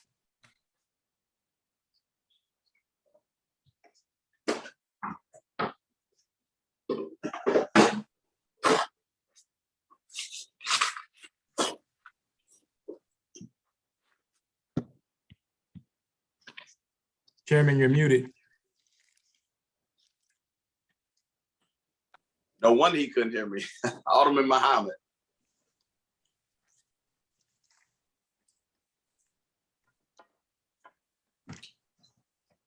Alderman Muhammad, are you there? Okay, I'll come back to him. Mr. Chairman, he left a question in the chat for you to ask for him. Okay, in the meantime, I'm going to go to Alderman Martin.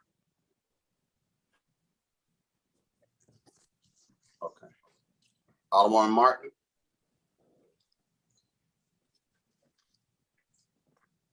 Okay, let me read this real quick. I do have a question in regards to Sorry, I'm talking and I'm muted. Mr. Jackson, thank you so much for being here. And I enjoyed the presentation. This is the first year I've been on HUDs and I enjoyed the breakdowns, pretty easy to understand. I don't want to beat a dead horse, but I have to stand up for my community development corporation. Crown Light Community Betterment Federation serves the 11th ward as well as neighboring wards.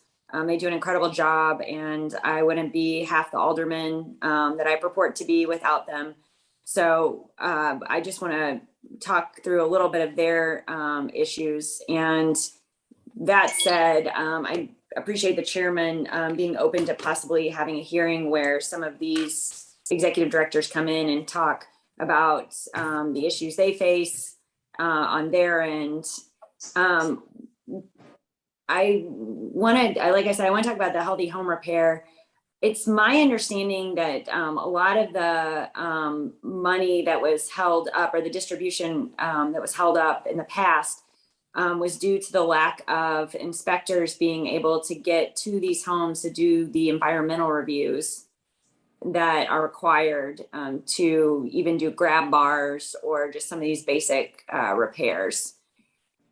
And so what happened in the last couple of years in my neck of the woods is that the agency couldn't, my local community development agency, they couldn't keep on staff or even pay their contractors in a timely manner because they would have to wait months for these inspections to be made. And they either had to help the person or they had to just say, I'm sorry, we can't do this. And it just was not effective or efficient to be able to run the program. I'm not even sure they're doing it now. I think they're doing a different program through the Bank of Omaha.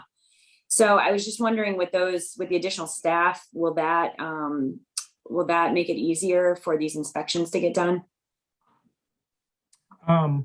It's my hope, yes. Now the inspections are done through the building division. So the staff that we're talking about bringing on here at CDA would be primarily staff that are focused in-house here at CDA to help with the administration of additional ARPA funds.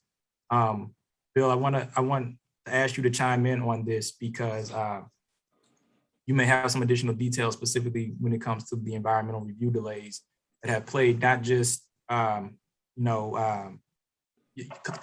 community development, but just a lot of agencies around the same time. We had some environmental review hurdles that we had to get over in the past.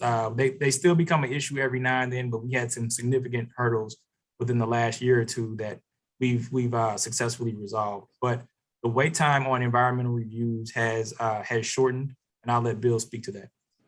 Yeah, certainly. Hi, Alderwoman. So there was an issue with the city's programmatic agreement with the State Historic Preservation Office, which the city has to conduct what's called a Section 106 review, and that is a component of the environmental review.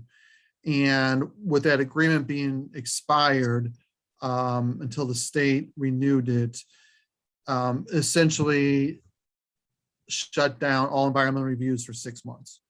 So I think CCBF, along with all the other organizations and programs, are kind of caught up in that. So that was an unfortunate thing. That's since been resolved. That agreement is in place for 5 years, and the time frame is greatly reduced. Some cases they can be done in the same week. Other cases, it might take a couple weeks until we get that 106 review, but the time frame is greatly shortened. Okay, and there's no ability to go back and disperse those funds. I mean, you can't do it retroactively, and if they pass the review, then they could. Yeah, no, unfortunately not. If you do the work and then you go back to do the environmental review, that's what HUD calls a choice limiting action. So you can't do anything, you can't commit the funding, you can't do any physical repairs, otherwise it's ineligible for HUD funding. When was that 6 month shutdown? What, from when to when? It was in late 2019, and it got resolved in March of 2020, and then the pandemic hit. So it's kind of like a double whammy. Okay. Yeah, I think that obviously it's a hot topic today, the healthy home repair and how best to get that, or most efficient way to get that, to get the money to the agencies. And there's obviously a long wait list. So I think that's probably one of the top items that the aldermen hear about. And, it's important, I know, because it saves everyone money in the long run if seniors can stay in their homes. So, all right, thank you very much. Okay, thank you, Alderman. Is that it, Alderman? Okay. Alderman Narayan. Thank you, Mr. Chairman. I guess one of the positive things about being this far down in the rotation is that most of the questions that I had were already asked. So thank you for the presentation, and that's all I have. Thank you. Thank you. Thank you. Alderwoman Evans. Thank you, Mr. Chair. And guest speakers. I have I guess you could say a gambit of questions with different departments. I'd like to first start off with the forestry department. The ward that I'm in, Ward 4, I would say that I have the most vacant lots, the most vacant buildings throughout the wards. And I am constantly getting calls from my constituents because of weeds and grass not being cut near their homes.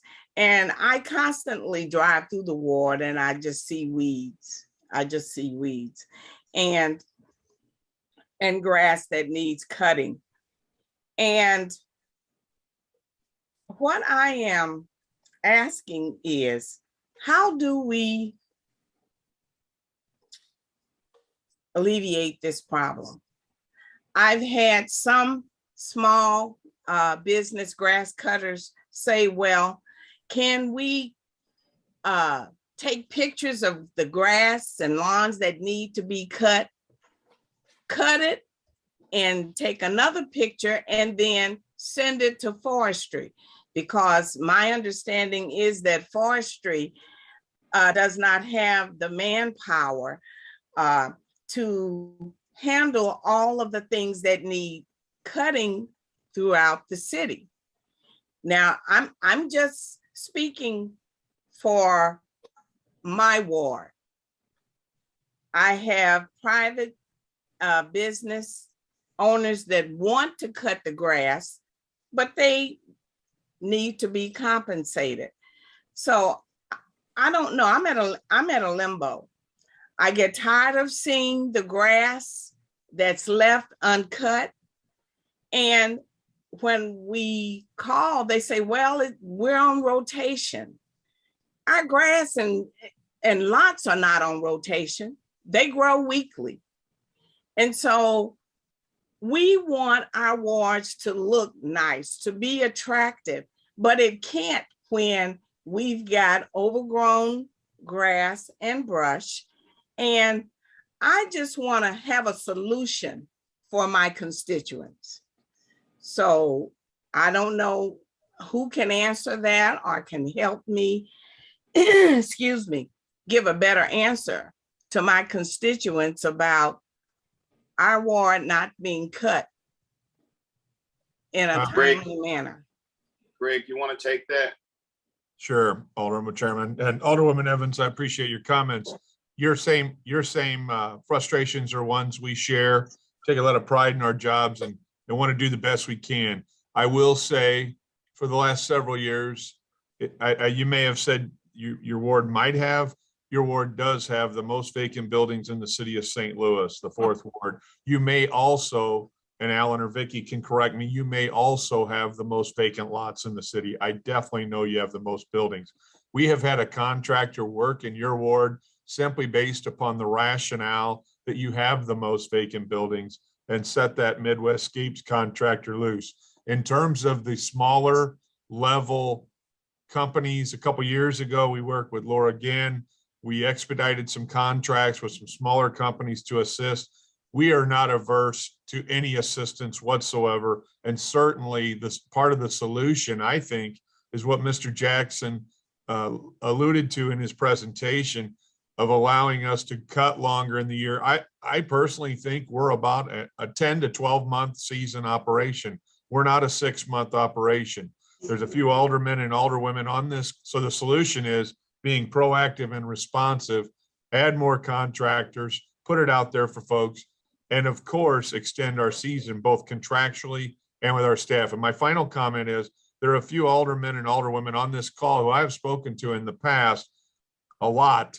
And a couple of years ago, when we extended the season, they were saying, wow, I know the stuff's dead at some point in November, but this is the first time you folks have cut it.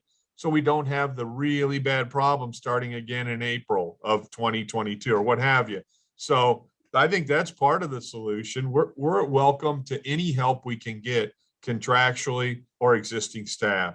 I hope that answers, but we share the same concerns, but we try to be as creative and proactive as we possibly can with what we have. So let me make sure I understand what you're saying, that you're open to any solution contractually or whatever. So when you say contractually, what does that look like? Well, it means putting it out for a competitive bid, which we have done, and we've done it in parks and forestry. We have a contractor to cut the properties and to do brush. And I don't think they've been doing the brush quite like we expected. They're just trying to keep up with the cutting. But yes, if we need to enhance or supplement our existing staff with contractual services, we're not going to throw our hands in the air and say, we're doing the best we can. We'll accept that, and we'll accept hiring folks if we need to supplement our operation. We've already done that, and we can do more. So when you supplement, what do you mean by that? Well, we hire more contractors. I mean, Okay. Several years ago, LRA established a mow to own program. You know, I don't need to go into that. Laura can maybe touch upon that. I don't know how successful that's been, but folks have called Alan and myself for years. Hey, can we cut this property? Like you said, compensating. We can only compensate them if we have a contract with them. But I've always told folks, as long as you have a comfort level of cutting that LRA property and they may be okay with it, go for it. Because those are the folks that we go to meetings and meet that we care to talk to and we really care about because they really care about their neighborhood. So I don't like saying no to them or putting a stop sign up. Thank you, Greg. I also want to say that, excuse me, if I have several constituents that cut grass and would like to take on some of these LRA properties, how do they, I guess you could say, fill out an application or submit a contract so that they can get paid for what they do?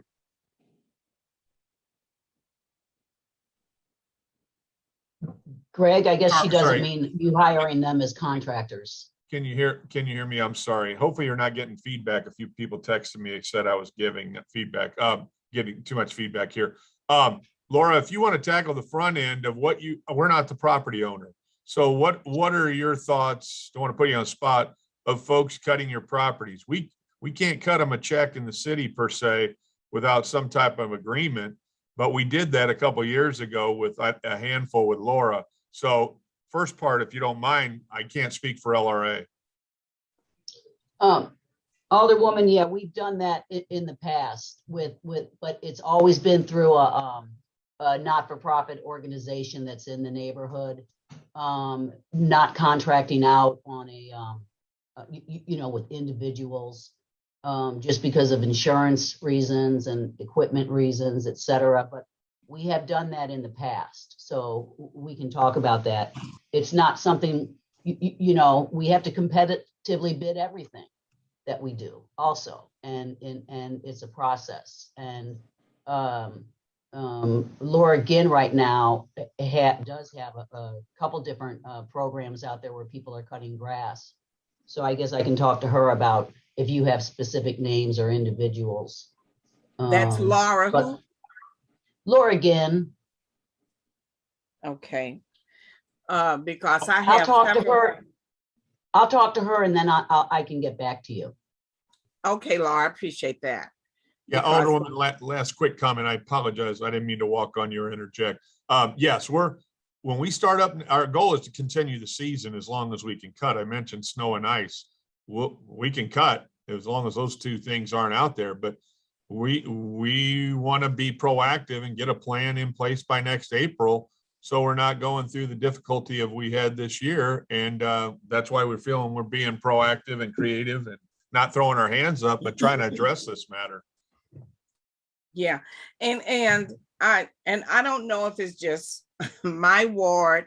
I know that sometimes when the city cuts the grass, it looks like they just roll over it and it lays flat. And that's true. That's true. And it's not like it's being cut at all. So how do we, first of all, I guess if we cut it more, it wouldn't get to the height where it looks like it's not cut. It's like it's not cut. First of all, there's more private properties that are vacant in the city than LRA. I want to make sure that's known, and that's been pretty static for several years. The reason why it's getting high, it sounds silly, but it's because we're not doing the frequency of the rotations we desire to do. If we're there more often, you don't have the dead on top of, like Alderman Cohn said earlier, you don't have the dead, basically tumbleweeds on top. And then of course, all the trash strewn about on all these, a lot of these properties. So if we're cutting it more frequently, it's better look. I've said for years, we're not here to make these properties look like Augusta National Golf Course. We'd sure like to, but we're not here to manicure them. With our resource capability and what we're trying to do creatively, we're there to take them out of violation. But no, nobody wants to live next to those. I totally agree. Okay, and why is it that when you have them cut the grass, they don't sweep it up or whatever? They say, oh, somebody's gonna come back and cut around it, or the sidewalks. They just cut the lots, but still you have the grass growing in the sidewalks. And they say, oh, that's for another team. Why can't you have them both cut at the same time? That's a great question. I've fielded it for many years. We're not going to put a leaf blower on a man or woman on an agricultural tractor with 20 of them hitting the street, ideally. Well, that's what we have, hitting the street and hopping off and doing that. That'd be ideal, but we want them going to the next lot. Alan can weigh in, but yes, we all of them have blowers, not the ag tractor operators that you see rolling down the street, but a follow-up crew. Yes, we should be timing that to where another crew, vacant building crew or an easement crew, is doing it roughly at the same time, at least the worst case, later in the day or the next business morning, but we don't even want to go the next day. But I'm familiar with those situations, Alderwoman Evans, and unfortunately they do occur. Alan, is there something, not to belabor it, but is there something insight you have that I don't on that? No, Greg, you hit it on the head there. And as we didn't have as many people this year, we couldn't follow up with our crews as quickly, but yeah, that's our goal, 24 hours to follow up with that crew. And it's an issue and we need to address it. And one more question, and I'm going to get off of this horse, okay? You have the Mow to O program, but that's only if you live next door to the property that you are cutting. Why don't you have a program where you can have various people adopt certain lots to mow with the prospect of maybe owning after a while? At least that'll cut down on a lot of the that'll cut down on a lot of the vacant properties that we have here. I'll welcome that with open arms any day of the week, 365 days a year, but we're not in the real estate business and we don't own the property. So if we're told that we can reduce. Alderwoman, we do. We have a couple different programs and Mow to Own is one of them. We probably have about 1,000 properties, vacant lots that are in garden lease programs, which is probably closer to what you're talking about. They don't take ownership, but they do maintain the property because it's next to them or they want to use it or whatever. So that's the garden lease program. And then the side lot program in addition to that. So we do have those programs out there. Maybe we need. So what's the side lot program? Laura, what's the side lot program? Purchasers of, if someone has an LRA lot next to them, they can purchase it through the side lot program. So we don't charge them, for the new construction price or square footage price or whatever. They get it for greatly reduced price. The Mow to Own is the side lot program. Yeah, that's what I was going to say. If they meet a couple different further requirements, such as how long we've owned it and being adjacent and not in the middle of 4 or 5 other LRA lots, they get that lot for free. Okay, now you're also saying that you have the lease to garden or something of that nature? The garden lease. The garden program, lease. Right. So, Right. but they don't own that, right? Those are just lease it. leases, right? Right. And what if someone comes in and wants to buy that land that's been leased? Then the people that have been leasing it, they're out of luck. They are. They get 30-day notice, and they know that going in. A lot of people don't want to. There's nothing wrong with that. A lot of people do not want to own property. Okay. I don't know. They don't want to own it. They just want to garden on it and lease it. But yep, they go in knowing the full understanding. I think we give them either 30 or 60-day notice. If they're community gardens, we do give them the right of first refusal. That means that if we get an offer on it, we let them know and they can make an offer on it too. Okay. Thank you, Lra. I'll be talking to you. You're doing a good job. Thank you. And I guess that's all that I have right now. I'm just trying to help my ward look better by having the grass and the weeds cut.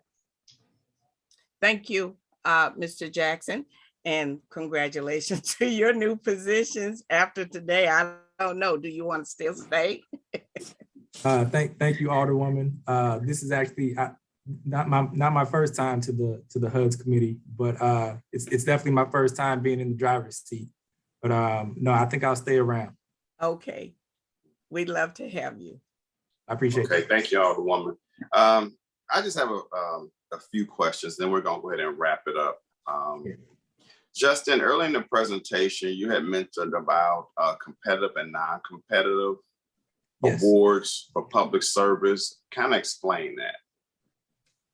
Well, there are services that are provided by CDA, or there's activities that are provided by CDA that are eligible underneath the Cdbg block grant, specifically in the realm of public services. Gotcha. I got you now. So it's in-house. It's done in-house, basically. Well, how I took your question was, what are all your public services? Well, some are in-house, but then there are also public services that are outside of the city. And for those services, we have to secure them with through a competitive, transparent process. Right. Yeah, the question was the difference between competitive and non-competitive. That was the question. Okay. Well, the competitive process is for entities outside of the city. The non-competitive is for the services within the city. Gotcha. Just wanted to make sure I was clear. Okay. Wow, Greg, did I hear you say that grass has been maintained, or lots and buildings have been maintained at least 3 times this year? No, you did not hear that. I'm sorry. Oh. Okay. We no, I don't know. I could look back at all our records if we have them all dating back quite some time, but we typically do about 2.5 rotations on buildings and 5 or 6 on lots. It keep some folks say this 3 figure, but no. Okay. I just want to make sure I was clear, because there's been a lot of frustration, and I know it's not, forestry's fault. A lot of people just didn't want jobs this year for some reason. Some of it was COVID and some of it was not COVID. They just didn't want jobs, and that hurt, and it hurt bad. And all of us as aldermen have experienced some of the same issues that have already been talked about. So I just pray next year we can do better. But I do remember having a conversation. Justin, remind me, out of this block grant fund, isn't some new equipment being funded for forestry to go in and handle a lot of this brush a lot easier? No, not this one, not these. Oh, sorry, Justin, go ahead. We're not funding the equipment that.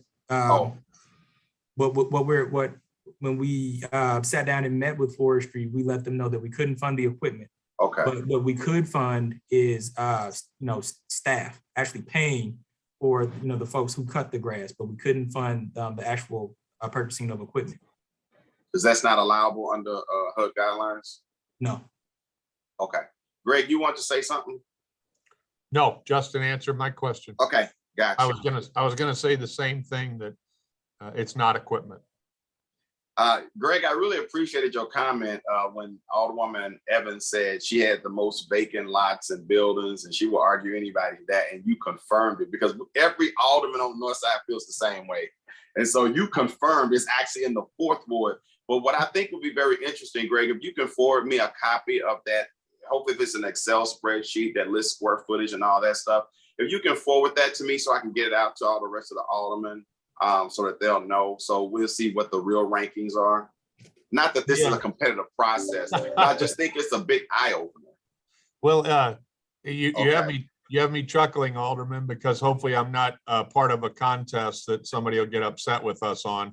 But Vic, I asked Vicky to send that almost bi-weekly to me. She and Alan do, and we watch it. We watch the ebbs and flows, but I should say the increases. But we can identify square footage by ward, vacant buildings, private and LRA by ward, et cetera, and we'll get that to you. Awesome, awesome. And Justin, it's the last question, and I want to talk about some next step follow-ups. When the community engagement was done to put together the 5-year plan, and I think that was done what, a year ago, right? 2019. Okay, a couple years ago. Did the community come up with a goal of how many single-family homes that they would like to see built over the next 5 years, and how many multifamily units? Was there a goal set for that? The goal was set, but it was not necessarily set by the community. There's a lot that goes into the preparation of the consolidated plan. And that's one of the first things I worked on when I got here, and I had the privilege of talking with a lot of the aldermen, discussing over this next 5 years, what are we going to look to do? We worked in conjunction with Rise to put, they were the consultant that helped us with the 5-year plan, but we also talked to different departments. We talked to PDA, we talked to the building division, we talked to internal staff here at CDA, and we looked at, those numbers, or rather the consultant looked at those numbers. And from there, I don't have the figure in front of me, but the consolidated plan indicates or projects a number of single family homes and homes to be developed over the next 5 years. So I can pull that information and get it to you. Yeah, sure, that would be helpful. The reason I asked that is as we come up with the RFPs for housing production, oftentimes big time developers that have the big millions of dollars, they can put in great applications and they're going to do 200 units. And that's great. We add 200 units, but then we don't do a lot of single family, especially as we look at getting inside these neighborhoods and, filling in, the gaps of where homes have been demolished over the years. And so as we look at, if we had a goal set, and as we look at each funding opportunity each year, in my mind, I'm gonna try to make this real simple. So if we said we want 500 single family homes, then to me, every year, we will be looking at funding someone who can help us meet 500 homes this year. And if we do 150, that's great. But over 5 years, we would have completed 500 homes. You understand what I'm saying? And so I'm just hoping as we move forward that we're being consistent with what the actual goal has been set.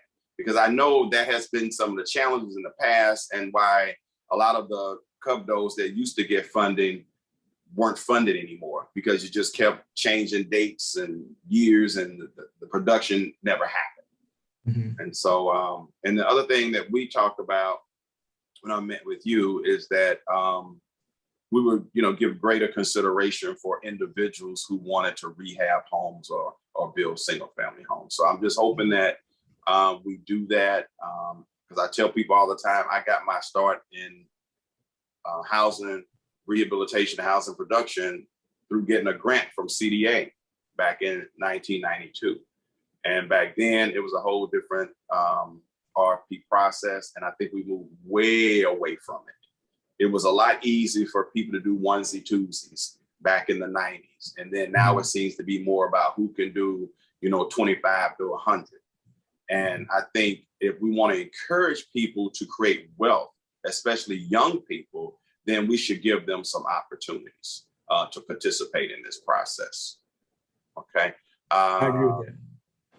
So I want to say that, and then I'm going to recognize Marlene before I finish, but we're going to have another meeting because what's important is that we also get a better understanding of what matrix is used to score the applicants. I think you talked about it was 113 people applied. Is that right? No, I can actually address that right now. Well, I want to go through a more lengthy time frame. So I want to kind of, it's 11:30 and I want to kind of wrap the meeting up because it's more than just that. I think Alderman Martin made a good suggestion that maybe we can get some of the executive directors or some of the community organizations and we could, have a meeting and get more input from them about how we might do things better. I know Alderman Pam Boyd heard her talk about the communication, how we can communicate better. I like what you said about readjusting the website. It's bigger than just a website because everyone, of course, don't have access to the website. So we will be having another meeting to talk specifically about the scoring process and how do we support the organizations that have been funded and, talking with those organizations. So that's important. And that probably take about an hour. Right now, I just didn't want you to go into that. And I'm very impressed with your presentation today. You seem to have a huge range of what everybody is supposed to be doing. I mean, I'm very impressed with that. So kudos to you, for having a really good understanding of the mechanics of the CDBG process and the organizations that are providing services. So with that said, Alderwoman Narayan, I think I see, okay, not Alderwoman Narayan, Alderwoman Marlene Davis, but it looks like Narayan has a hand up from us this season. Go ahead, Alderwoman Davis. Thank you, Mr. Chairman. I'll be very brief. I wanted to thank you for bringing up the topic of how we determine how many units are done in developing housing. And what I want to share is that based on all the various meetings and opportunities we've had in the last 30 days to listen to SLDC and how it's being restructured to assist neighborhoods with those types of things, the additional staff and planning, how to look at whether it's individual housing you need, or if it's more affordable rental units you need, or if you need more small industrial, manufacturing, or a combination of both. So the Cda funding kind of comes on the back end of all of that once we create all those opportunities to discuss and plan. But I think it's going to be extremely helpful for our neighborhood organizations and the alderpersons, because we're really going to get that underground help that we've needed a long time. And I really do appreciate that. And I know when we get into the scoring part of it, as we know, we have different guidelines that HUD has to approve. And so we can't just do what we want to do anymore. But that's okay. Thank you very much, Mr. Chairman. Okay, thank you. Alderman Narayan, do you have a hand up? Or Molly, can you take your, sorry, Alderman Davis, can you take your hand down? It's two hands up there. Okay, do you have a hand up? No, Chairman, I do not. Okay, thank you. One other thing, Laura Costello, is she still there? Yes, sir. Okay, because Laura, unfairly, sometimes you get beat up the most, but in order to really get a great idea of what your budget looks like currently, so people can get an appreciation and understanding for the work that you guys do, can you send us a copy of your budget that's put together for the 1.75 million? Yes. What goes to staff, what goes to materials, what goes to contracting out for grass maintenance if you're doing it and all that. Can you do that for us, please? Yes, I can. Thank you. You mean for the 1.750? Yeah, with the block grant money. I can tell you, Lorna, are you still on? Yes, I'll send it, but I yeah. am still on. Did you hear the question? I did not. The breakdown of the 1.750 ask. For 2022? Yes. The proposed breakdown. Can you just send it to us, Lorna? Can you email it? Absolutely. Okay, thank you. I think that's going to be all of the questions. Again, Justin, thank you for your presentation. I move that a Board Bill 106 come out of committee with a due pass recommendation. Second. It's been moved in second. Madam Clerk, please call the roll. Alderwoman Davis, Aye. Alderman Cone, Aye. Alderman Coder, Aye. Alderwoman Boyd, Aye. Alderman Muhammad, Alderwoman Martin,